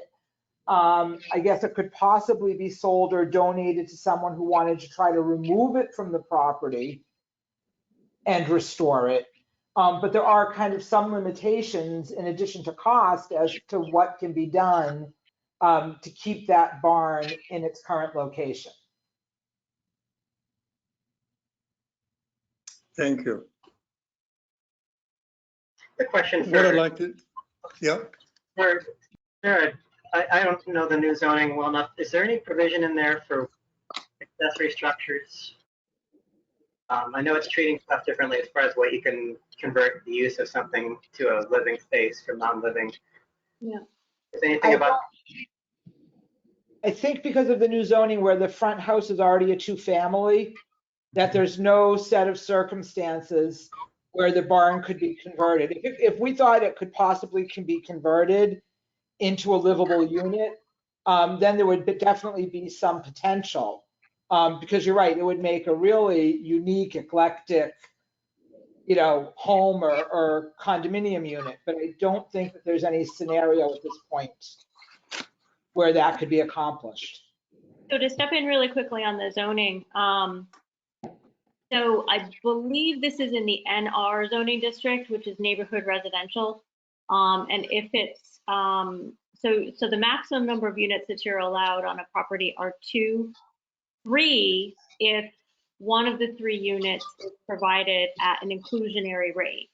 right, under our inclusionary housing laws. So you could theoretically get a third unit on the property, but one of the 3 units on the property, either one of the units in the house or a unit in the barn, would need to be provided at the inclusionary rate. Now, those are sorry to bore everybody with this, but that inclusionary rate is a tier 3 rate, which a tier 3 rate is actually a very, from a rental, or I believe from a purchasing perspective, like even from a rental perspective, a tier 3 rate is actually really high. It's like $1,900 a month for a studio or some such thing like that, or 1 bedroom. So it's a really high rate of return, even though it falls under inclusionary housing. I mean, if that's something that you wanted to think about, I work on the zoning side too, and I can talk with you offline about that, Cynthia and Lynn, and explain exactly how that process works and what would need to be done from a zoning perspective and the criteria you need to meet. But, Well, you know, that's up to you. yeah. It just, However, that's something that you could take up with Sarah offline. Right now, what we're doing is we're looking at whether this should be preferably preserved from a historic perspective. And because this is a public hearing, I'd like to ask if there are any members of the public present who would like to comment on this. Do we have any hands raised, Sarah? Let's see, I see. Well, Lynn Thompson has her hand raised, but she's the applicant. So I'm looking for members of the public if you have a comment that you'd like to make, to click the little hand symbol in the column to the left of your name. And I see none. Okay, then let's close that. But Lynn has a hand raised to ask another question. I think Yes. so. Yes, Lynn. Yeah, please go ahead. I would just like to note that the primary residence itself needs a lot of work done to it. And I don't have, you know, an investment, a capital investment to make into this barn, nor do I want to be a landlord of yet another unit, rental unit. Under the current zoning, there's potential it could be an ADU, which would not make economic sense. It could not be sold as a condominium. And my primary residence needs a great deal of investment. If you drive by the house, that's all you need to do. You'll see. Okay, thank you. Thank you.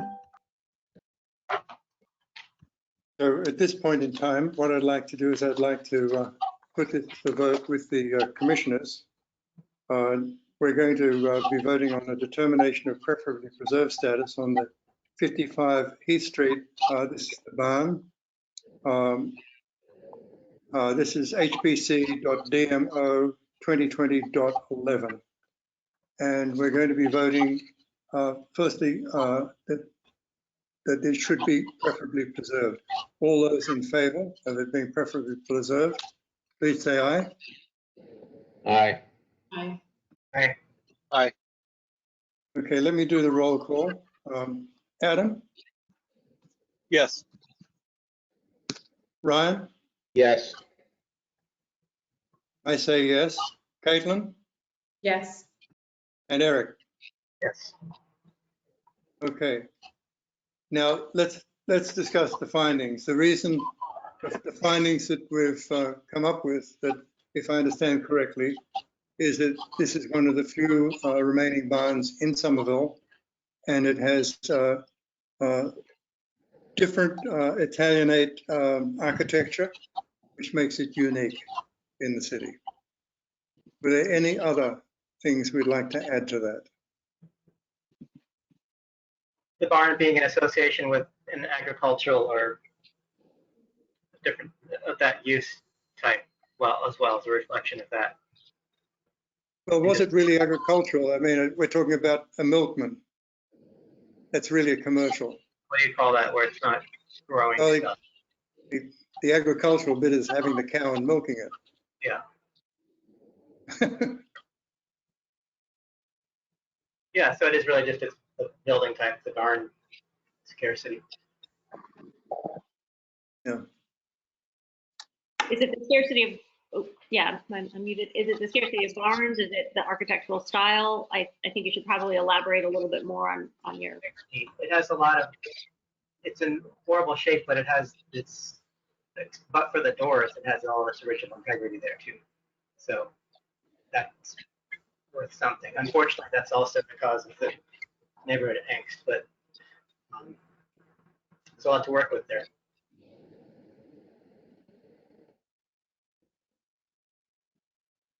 So what we have is that we have the original architectural integrity is still there, which is part of what we need to look at. That it is a scarce commodity in the city. The barns are very scarce. There's very few of them left. And it has a different type of architecture to most barns, being a multiple carriage barn with an Italianate architecture. So they're the three findings that I would put. Anything to add to those? Okay. All those in favor of adopting those findings as stated? Aye. Aye. Aye. Do the roll call once more. Adam? Yes. Brian? Yes. I say yes. Caitlin? Yes. And Eric? Yes. Okay. So, Lynn and Cynthia, we've determined this should be preferably preserved. Now we're going to have to work out in discussions with planning staff exactly what this means. Where that fits on the rehabilitation scale, or whether that fits further down the continuum towards documentation of the structure as it is. And we have 9 months to be able to come to a meeting of the minds over that and sign off on the memorandum of understanding. Does that make sense to you? Yes. Okay. Thank you. And with that, I'd like to move on to the next item on the agenda, which is 71 to 72 Union Square, HPC.DMO 2020.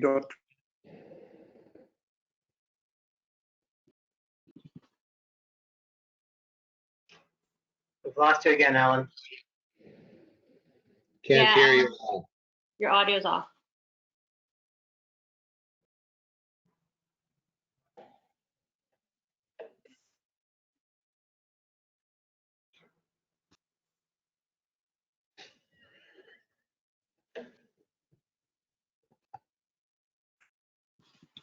Is it going to come back? There you go. Up, go back. Is our applicant here? Is this the one that Adam Dash is also representing? That is correct. Yeah. Good memory, Mr. Chair. Yes, it's Adam Dash, 48 Grove Street in Somerville. I'm representing Lakshmi Pradhan, trustee of Everest Realty Trust. I believe Binoj Pradhan from the trust is on this, but it's not necessary for him to speak on it. I think we've been through this before. If you recall, just quickly, this is the two-story commercial, I'm sorry, the single-story commercial building in Union Square. We're seeking to add 2 floors to the top of it and actually preserve the building, ironically. We're demolishing 44% of the structure, most of which is the roof, in order to put the structure, the 2 stories on top. And again, we were doing this because the zoning requires it, not because we really wanted to do it. And I guess as far as the preferably preserved piece of this goes, I'm not exactly sure, just honestly, what a finding would do, because I'm not sure there's a whole lot we could actually do here in an MOU. We're not going to move the building. It's obviously a brick building. We're not moving it. We are already saving and reusing most of the building, which was sort of the point of this whole process. We're not really able to save anything being demolished because the new zoning has fenestration requirements and first floor height requirements that don't allow for the use of the existing facade. Although we tried that earlier, but that required variances we were clearly not going to get. All the preferably preserved would really do is accomplish is really honestly the 9-month delay. And with the COVID and the new zoning that's already delayed this project pretty much about that long at this point, to be honest. It's already been significantly altered, as we discussed last time, I think quite a lot. I don't know what else to say about it. It's not the largest building in the world. It's not the most important building in Union Square for sure. It's between two nice buildings, the old police station and the Independent, but this doesn't rise to that level, in our opinion. Right. Well, as you know, preferably preserved status, as I explained several times already tonight, also could mean a documentation of the structure prior to its being demolished, which would be stated in an MOU. And that would be documentation, photographs, architectural drawings, and things like that. In some instances, we've also looked at being able to retain certain architectural features. And we did that, for instance, on a number of buildings. But I don't know whether, in this case, that any architectural features that we'd be looking at in what you're planning to demolish. But the preferably preserved goes from, of course, as you know, from preserving the whole building intact in situ, or moving it to another place, or right the way through that continuum down to the documentation of the building, which would be specified in an MOU.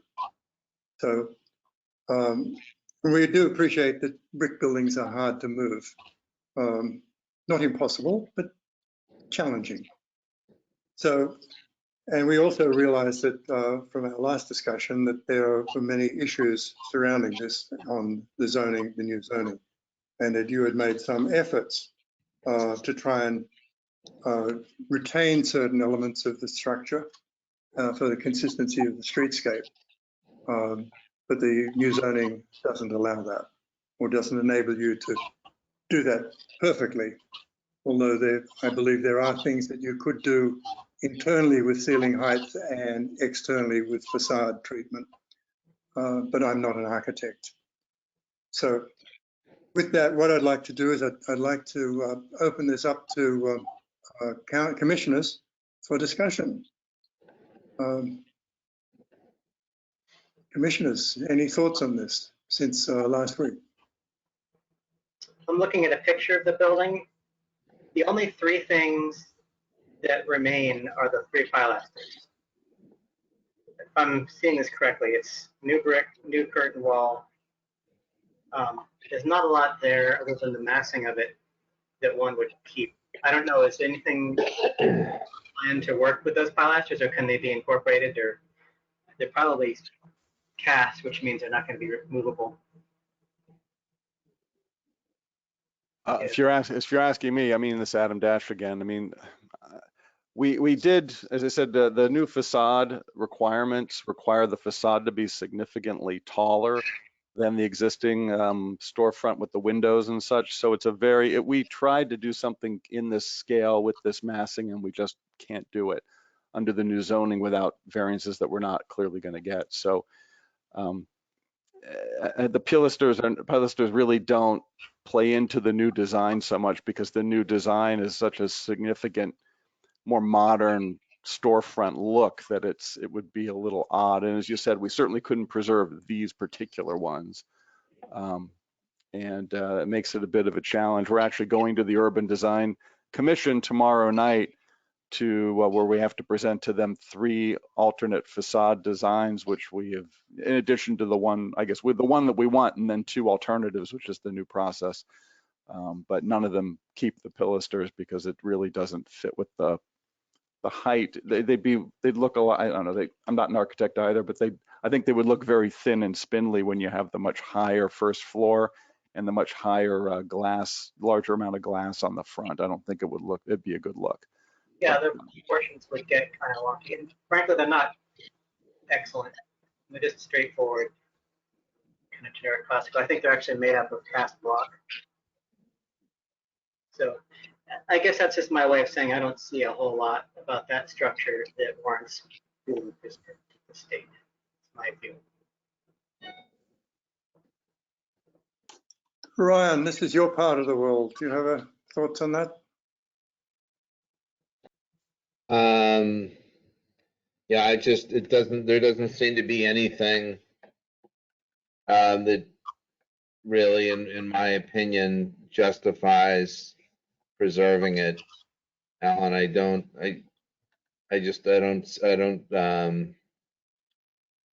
I don't feel based on the information that we have here or what's retained with the building that I'd be supporting preserving it. Caitlin, Adam? I have nothing new to add.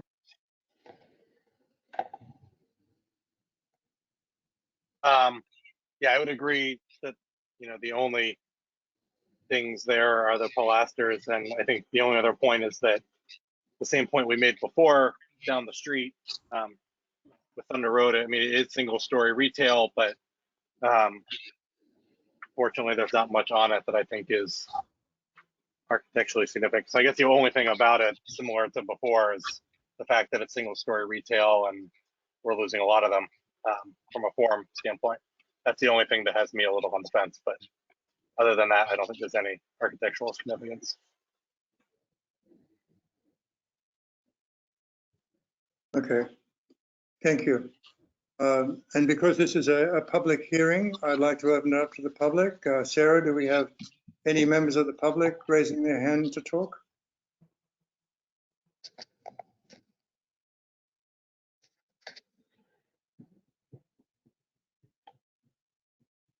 I think we can't hear you. I can't hear you. Once a meeting I manage. Yeah, I don't see anybody with their hands raised. Okay. Given that, I'll close that section of the public hearing. I tend to agree with the line of thought that everybody has here. And I think we should put this to the vote. So we're going to be voting on the preferably preserved status of 71 to 72 Union Square, which is HPC.DMO 2020.12. All those in favor of declaring this preferably preserved? All right. Then all those in favor of not declaring this preferably preserved? Please say aye. Aye. Aye. Okay, let me do a roll call. Adam? Yes. Ryan? Yes. I say yes. Caitlin? Yes. Eric? Okay. And our reasons for not seeing it as being preferably preserved is that the only elements in it that would be of any historical nature are the pilasters, and they would not fit with the modern rebuilt building. Yes, too modified, too many modifications. I'm sorry, say again? Too many modifications. It no longer reflects the original. Yeah. Yeah. Extensive modifications, yes, from the original. Were there any other findings that we'd like to add to that? Okay. Then let's vote on those findings. I'll just do the roll call here. Adam? Yes. Ryan? Yes. I say yes. Caitlin? Yes. And Eric? Yes. Okay. All right, Adam, you got it? I do, Mr. Chair. Thank you very much, and thank you all for your consideration this evening. Good luck with the project, Adam. Thank you. Thank you so much. Okay. So that ends that section of our agenda. We do have the next item, which is an advisory review of 145 Central Street. I presume this is something you're going to discuss. Actually, the person who is interested in this advisory review is here, Josh Safdie. So Mr. Safdie is considering replacing the existing enclosed porch on the rear of his house at 145 Central. It's the one at the corner of Central and Medford. So you see the back of the house predominantly from Medford Street. And he and I were discussing the possibilities, and we've talked a lot about how one can have a design blend with the existing structure. This is a local historic district. You can have it blend with the existing structure, or the National Park Service also has advice on creating additions to structures such that they, are very clearly distinguishable as being different and not original to the existing building. Realizing that form and massing, as well as design, are important. So I suggested that before he submit an application and go through the process of having all the architectural designs drawn up, that he come in for just an advisory review with you all. All that it's intended to be is just an informal discussion so that he can get your feedback, knowing that it's what you tell him is not a determination. And he is willing to share his screen with us tonight. So that is why you don't have anything from me, because he just wanted to, just have an impromptu discussion with all of you. Okay. So I have unmuted Josh Safdie. Josh, I think you might be muted on your end. If you want to unmute yourself. There you go. I see the green light. It's all yours. Thank you, Sarah. If I were to share. Can you speak up a little bit? Yeah, speak up a lot more. And I'm going to make you a presenter as well so that you can share your screen. Great. And how's this? Can you hear me better now? You're a little muffled, but yeah. Okay, I will do my best. I can try, let me just try ditching the headphones and see if the computer audio is better. How does this sound? Much better. Okay, great. Then I stick with this.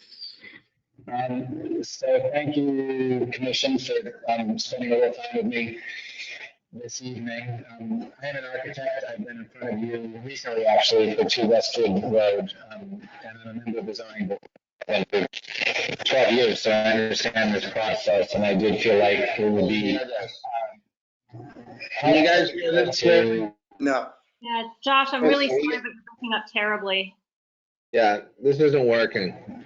Why don't the rest of us mute ourselves and see if maybe that helps a little bit. I can also call in, Sarah.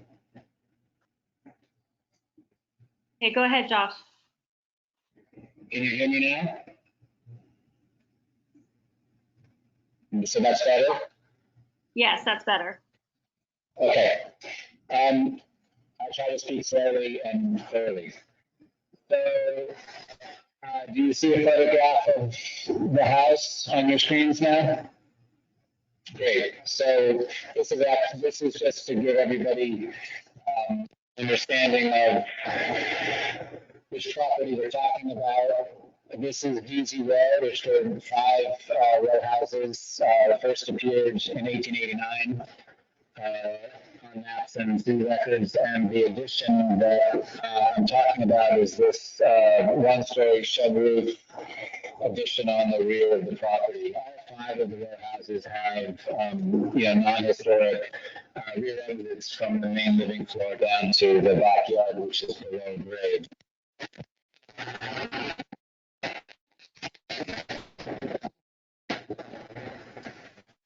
And this is a three-dimensional model of the existing condition. So again, you can see the 1-story closed porch screened in with stairs coming down the deck, and then a couple more stairs down to this retaining wall along Medford Street, which actually brings the grade of the house 4 feet lower than a sidewalk. And so it's a very small house, 1,400 square feet. And what we're hoping to do is to rebuild this rear porch and the access to the backyard in order to maximize the footprint that we have, both as living space and as outdoor space. And so 2D plans, but I thought I would just start with a 3D rendering. And so what I've been doing with the architect office and which basically follows the original footprint or the existing footprint. but which is masked in a much boxier way, like the Italianate row house. On the Medford Street side, which of course is right up against the sidewalk, we would have a solid wall with a single window, the solid wall sort of echoing the parapet of the, of the Italianate row house, and then really, glazed to the backyard. We have a nice view shed down Medford Street, down to St. Anne's Church and Winter Hill School and beyond, and that's the southern exposure. So we get a lot of light into our house through this, through these openings. And actually the raising of the shed roof would improve it. And then upstairs is the master bedroom. And so within the rough opening of the existing windows, we're hoping to install a custom door to walk out onto a flat roof deck. And then against the neighbor is a spiral stair going down to the grade to improve the amount of yard that we have. And then the last thing is the fence along Medford Street. It's a very busy street. We have a fence there.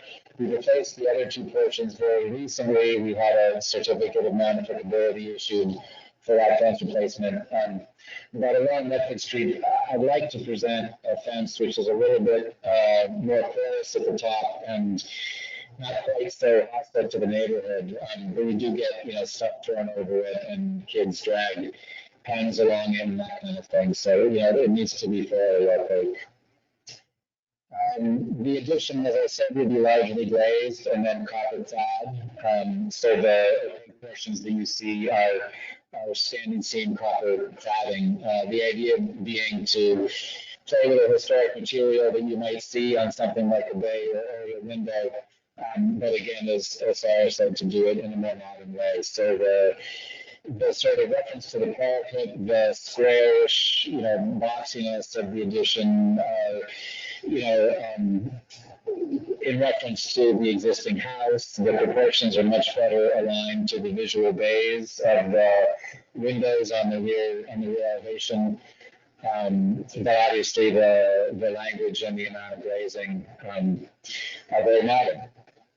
So this is kind of the design direction that we've been heading, and like I said, Sarah recommended an initial conversation just to solicit feedback. Thanks very much, Josh. I guess you all can probably unmute yourselves now. Take it away, Mr. Chairman. Okay. Interesting. Eric, you're our architect. You want to lead off on this? You can see what you're trying to.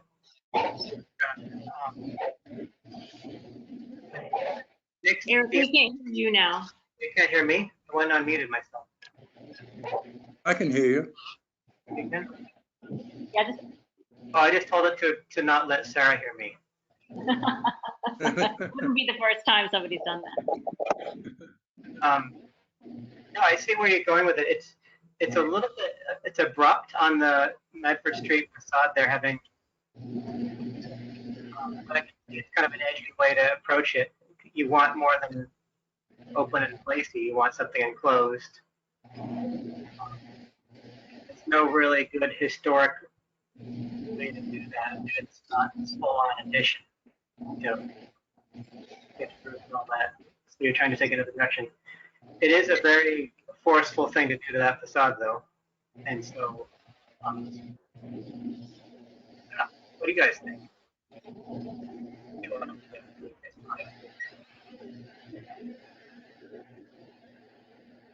Adam, you look like you've got some thoughts on this. I mean, I guess I'm always,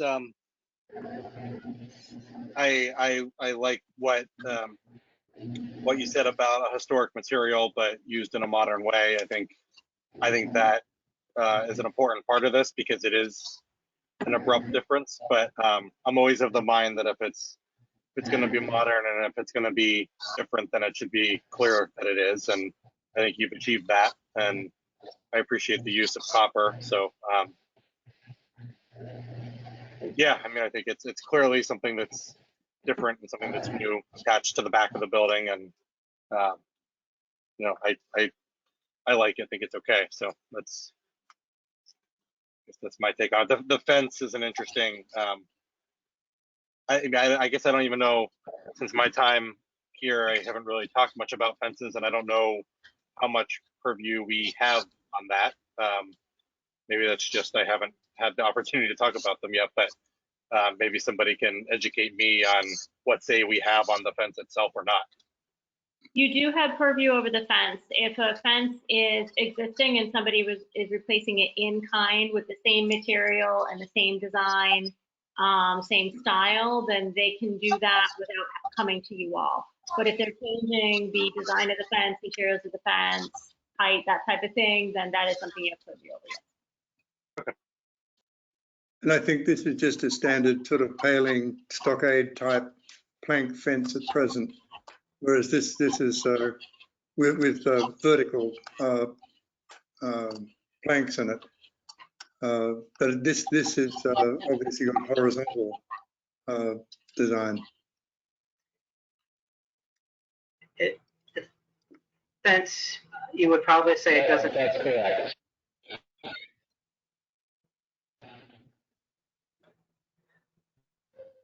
Sorry, say it again, Josh? I'm sorry? I think Josh said something, but he broke up. Sorry, I was just confirming the chair that right now it's a solid plank fence. Okay, got it.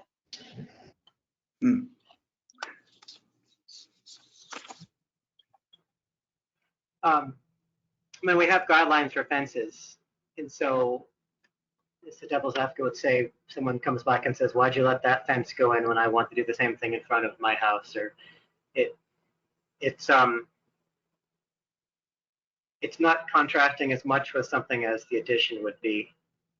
And there's no existing, I guess you'd be keeping the existing fence as it wraps around, wouldn't you?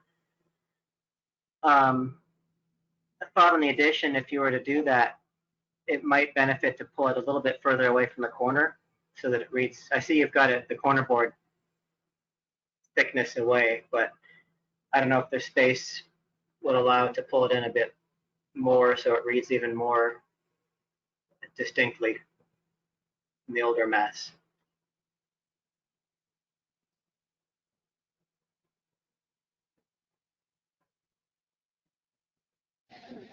This is Josh. You know, there is a possibility, and to the plan for 1 second, so bear with me.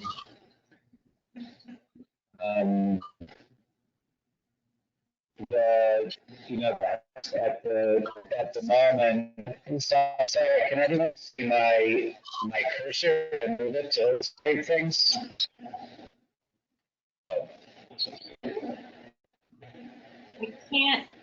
I can't see your cursor now.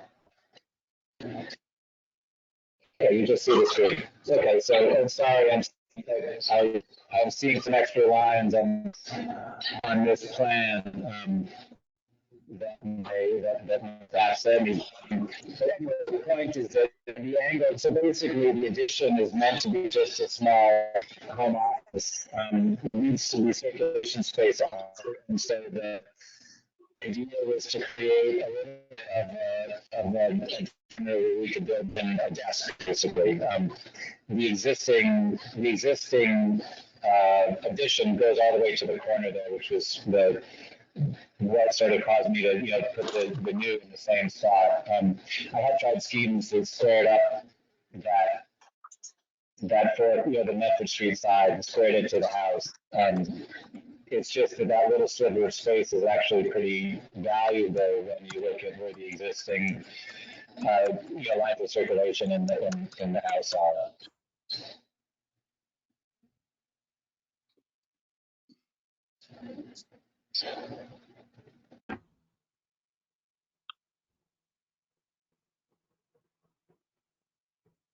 Mr. Chairman, Yep. do you or anybody else have any comments?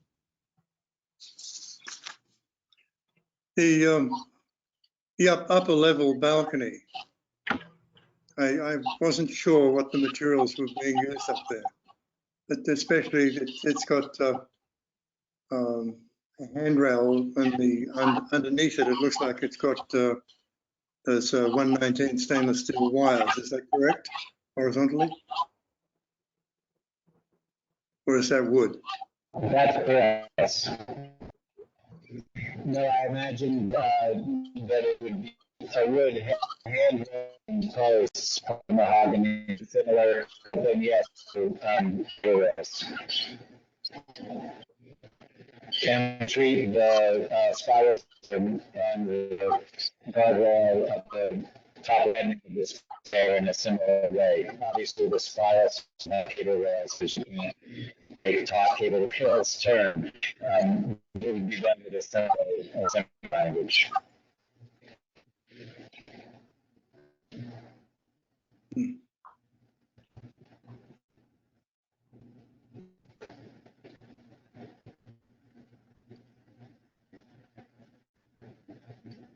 Okay, Caitlin, Ryan, do you have any input on this at all?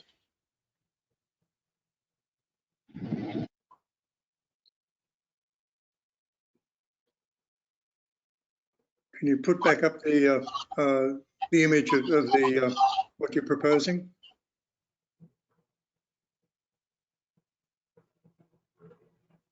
I'll just add, I agree with Adam's comments and would like to say that it appears the addition would be reversible, which is also something that we favor at.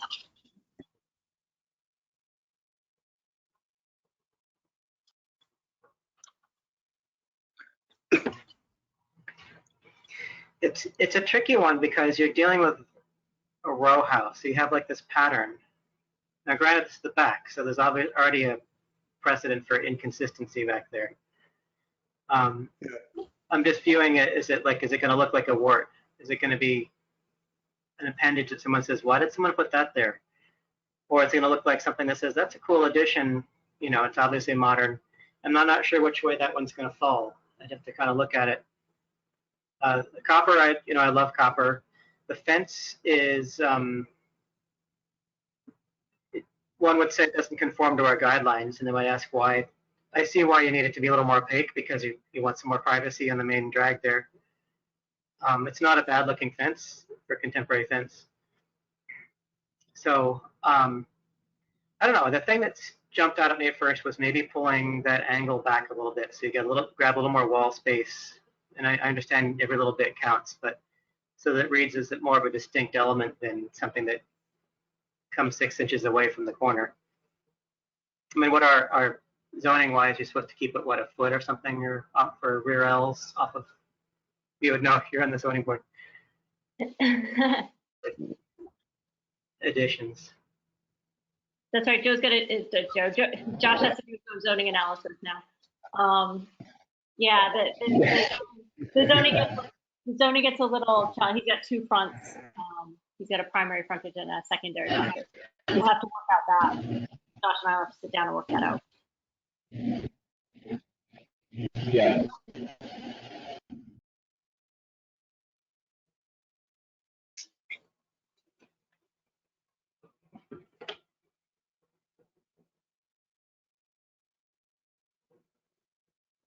So how does the commission want to proceed as far as advising Josh regarding, the design direction and materials direction that he's going in? So that's some of the direction, overall that he's looking for. So I think probably to hear something uniform, whatever your feedback is, you don't know how to agree with each other, but I think he just needs to hear something clearly as to what direction he should pursue.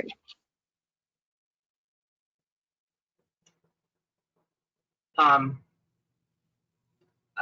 think it might help if the fence had a more traditional vocabulary to it, so that the thing approaching the street had more of a consistent oldness to it, which would allow the addition to be more distinct than something that's kind of spilling onto the roadway, if that makes sense. And as I mentioned, I'd love to see a little more wall on the back corner.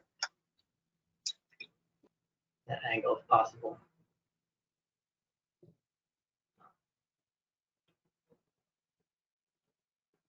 Are these condominiums or are they distinctly individually deeded? No, they're all attached. They're single families, each one. Okay. So there's no issue with the condo. Okay. So.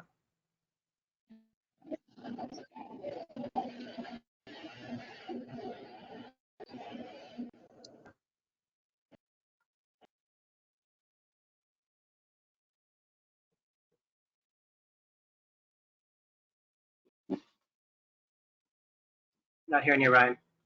Oh. Just curious, are we all set here now, or what's the next step? I mean,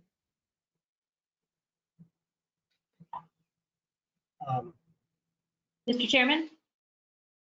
Well, I think the applicant is looking for some advice on this, isn't he? Because he wants to proceed. Correct. So what is the design direction that that the commission would be more amenable to seeing him pursue?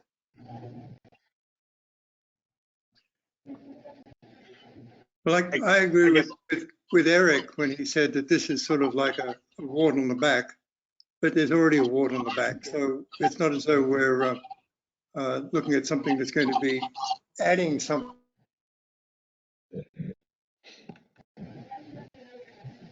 Adding some what? We lost you, Alan.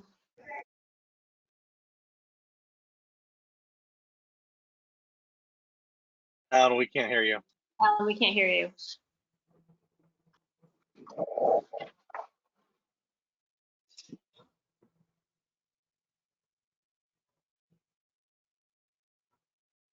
can't hear you, Alan. Particularly like that as a contrast. Okay, Alan. I think I'd rather see something that was a lot more modern. Alan, you're going to have to repeat everything you just said because we couldn't hear any of it. Everything after wart on the back. I'm sorry. I think that the vertical treatment of the panels on the addition contrasts very starkly with the horizontal clapboards. And I think that detracts from the appearance. I would rather see something that is far more modern and contrasts in a more modern way to show that this is something that's different, rather than this sort of halfway treatment of what this is. I see this as a treatment between being modern and an attempt to try and keep it so that you've got consistency with the old structure.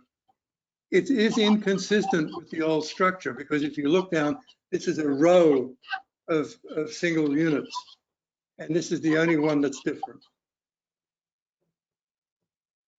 So I think making it really radically different, radically in the way of a lot more glass and things like that, in a more modern aspect, I think would be a better approach. That is my own personal feeling. But once again, I'm not an architect. Eric, what do you think of that? That's an interesting point, Alan. So opening it up a little bit would bring a little bit more of the character or the feel of back porch to it, rather than extension of wall. And maybe that would help it a bit. I understand you probably want a bit more privacy and you don't need windows in that facade, but that, I think, in a fundamental level, that would probably help distinguish it. And as to Alan's point of the joining, I mean, yeah, you could play with all kinds of stuff, the diamond patterns or hammered, you know, kinds of stuff that would, you could get a little bit more playful with it. So I'm not, you know, fundamentally opposed to adding a contemporary cool thing into a building. I just, as you said, it needs to have its own distinct character. It doesn't want to overtake and distract the point of absurdity of the original building, which I don't think this does. So I don't have a do X, Y, and Z, and it's great, but maybe you could explore that a way to open it up just a little bit or play with the finishes to Alan's comment there. And the fence, you know, I like the fence design, but I feel like maybe that would be a solution, is to bring something a little more traditional character across on the street so that we read the contrast a little better. And it's not like the continuation of the modern along the street. Yeah, I agree with the fence too. Does that make any sense to you, Josh? I mean, is it too wishy-washy?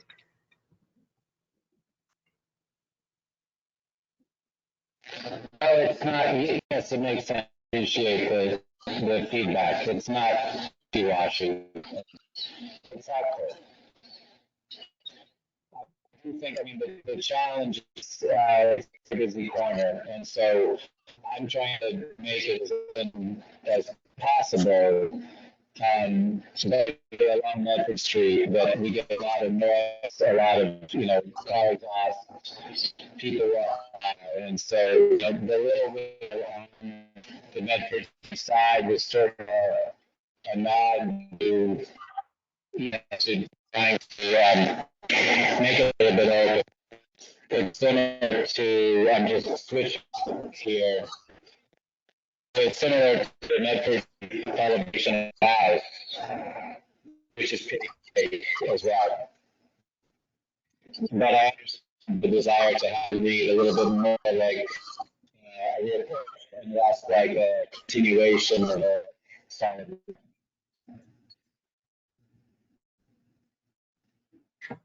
I'm not hearing much of what you're saying there. No.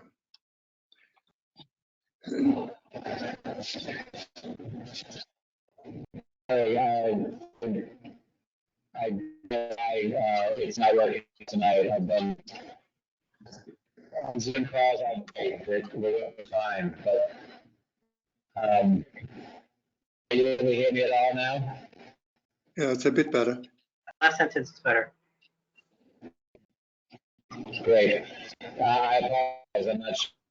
My sound quality is bad at the moment. All I was trying to say is that I understand the desire that more from Medford Street. You know, the house is close to Medford Street because it's right up, and so in a way, I was trying to echo. But I understand it made it a little bit more like a porch if it were more open.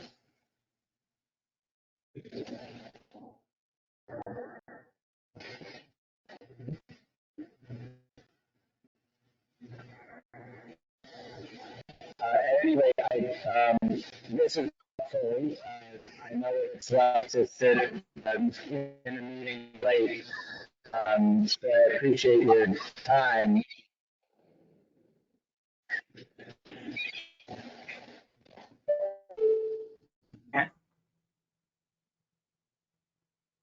You lose him? Still there? Yeah, I think we lost him. Yep. Yes, I think we lost him. I'm still here. Oh, you are? Oh, good. Okay, good. I'm still here. I'm here. Yeah, I'm not. Sorry. I think I should go. I think I should say thank you. Is the feedback good?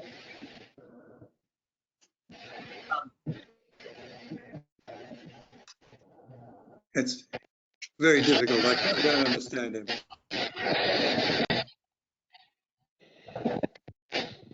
Heard anything. But where I'm thinking, Eric, is two occasions that we've looked at different things. One would be the post office down in Union Square, where the Mass Historic came back and said, no, we don't want that sort of something that looks similar. We want something that's radically different, to show that it's radically different, and follow that guideline. And then we followed a similar sort of a concept with the West Branch Library, because the addition that's going on that is glass walls and copper walls with a copper roof. So it's a radical change that it really makes it look as though it's different without impacting the original architecture. So that was where my feeling was coming from, because I see Somerville as moving more in this direction rather than being half-hearted about it and going something that's usual contemporary, going something that is obviously different, obviously modern, and obviously 2020, rather than picking something that could look like 1990. I realized, I'm sorry I didn't do this earlier. I just wanted to disclose that I know Josh through work. Can I still comment on this project? Absolutely. Yes, Okay, you can comment. You would just need to check with legal if you ever had to vote on anything and possibly recuse yourself from a vote. Okay, all right. I'm sorry I didn't say anything earlier. I don't think there's a conflict of interest, but I guess that's not up to me to decide. I'll just say to clarify, so as far as I understand it, the wall on Medford Street is clad in copper, right? The whole addition is clad in copper.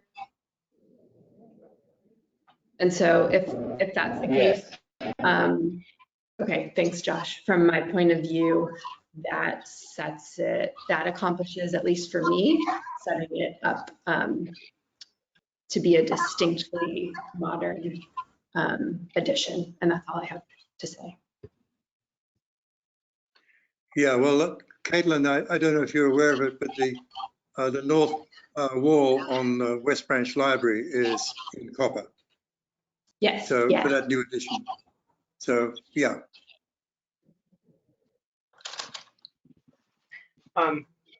Speaking of the fence, when you pulled up that picture of the Medford Street, I'll photograph it.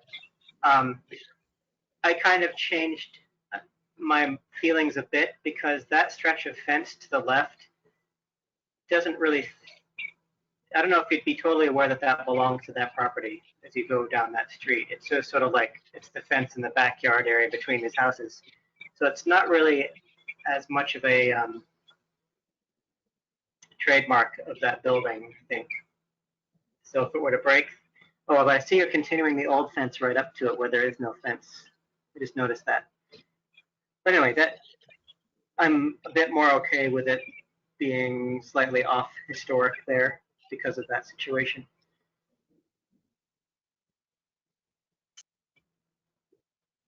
So is this enough for you to go to the next step, Josh? This isn't something we're necessarily going to vote on, is it? This is just something where we're trying to help you out. Right. Yes. And it also explained to me as well, because of the difficulty, that he's just saying thank you for the guidance and that it's been very helpful. I think we might be good for this for now. Yeah. Josh, if you have any more questions, just you and I will be in contact, and just shoot me any questions that you have. And we can talk about the zoning too. I think you and I should probably set up a meeting about the zoning and go over that. All right. The only other thing I would add in there, Sarah, is that to get to the top floor balcony with the new one, it would mean removal of one of the windows and replacement with a door. Correct. So that would be something we'd have to consider as well. Correct. Okay. All right. Thank you for coming before us and presenting this, Josh. Much appreciated. Okay. Very much for your time. Sure. You bet.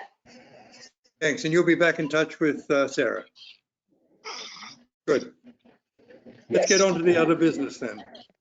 Okay. And the next business we have two items. One is the minutes from June and the CPC update. Has everybody had a chance to read the minute?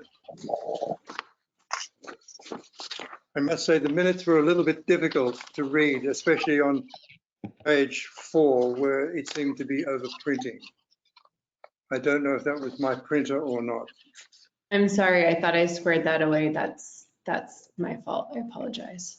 Oh, okay. I can see it on my screen. I happen to not print it out because I have a printer that's really temperamental. Okay, that may have been it. Why am I not surprised? Sorted it out I'm not surprised, right, Mr. Theron? I hold it to a high standard. I was able to read it, Caitlin, because I developed a technique for many years of reading things upside down and sort of confused writing. But I apologize. I am No, also that's all working only digitally, so I didn't know that happened, but I can give you next time. That's all right.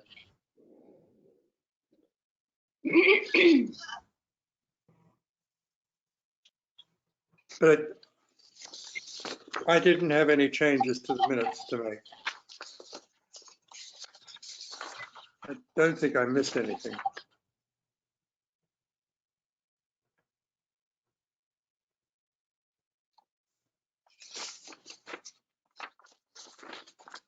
Yeah, I don't have any changes. I read it all on the screen. I don't have any changes either. All right.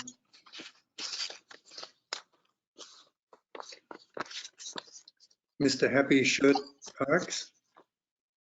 So who happy? Happy Shirt Parks, how are you feeling on the minutes? Someone's got to wear these things. Yeah, I'm fine. I was just rereading my last thing here that.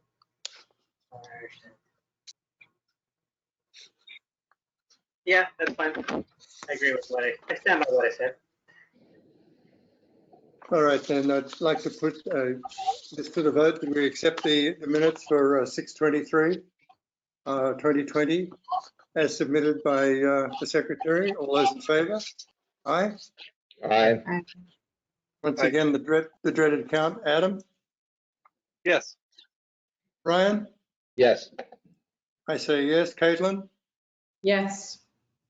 I should hope so. Eric? Yes. Okay, the minutes are adopted. So Caitlin, you're next with the CPA update. CPC Yeah, update. and I don't have much to report since June because our July meeting is actually tomorrow evening. So we will, as you know, our June meeting was canceled or postponed because Judith's mother passed away, unfortunately. So we will be looking at extension requests for projects, which we did a little bit in June. We will approve the FY20 annual report, and the biggest part of the meeting will be reviewing eligibility determination forms for projects for FY21. So I'll have a lot more to share on all of those matters in August. Okay. But nothing has really moved since our last meeting. Thank you. We appreciate your attendance with the CPC group. Thank you. It's interesting stuff. It's important. Okay, is there anything else? I think that's the end of our agenda item. And would somebody like to provide a motion to close the Make a motion to close the meeting. Brian, a seconder? I'll second it. All those in favor? Aye. Show of hands, we all agreed. It is Yes. Brian, Adam, Eric, Caitlin, myself, all agreed. Very timely because your image is about to disappear altogether. All right. Look like you're transmitting from Mars. Are you adjourned? We're adjourning the meeting. All right. Thanks, Alan. Thank you, Caitlin, everybody. Caitlin, can I ask you to stay on for just one quick second? I have a question for you. Yeah, for sure. Could you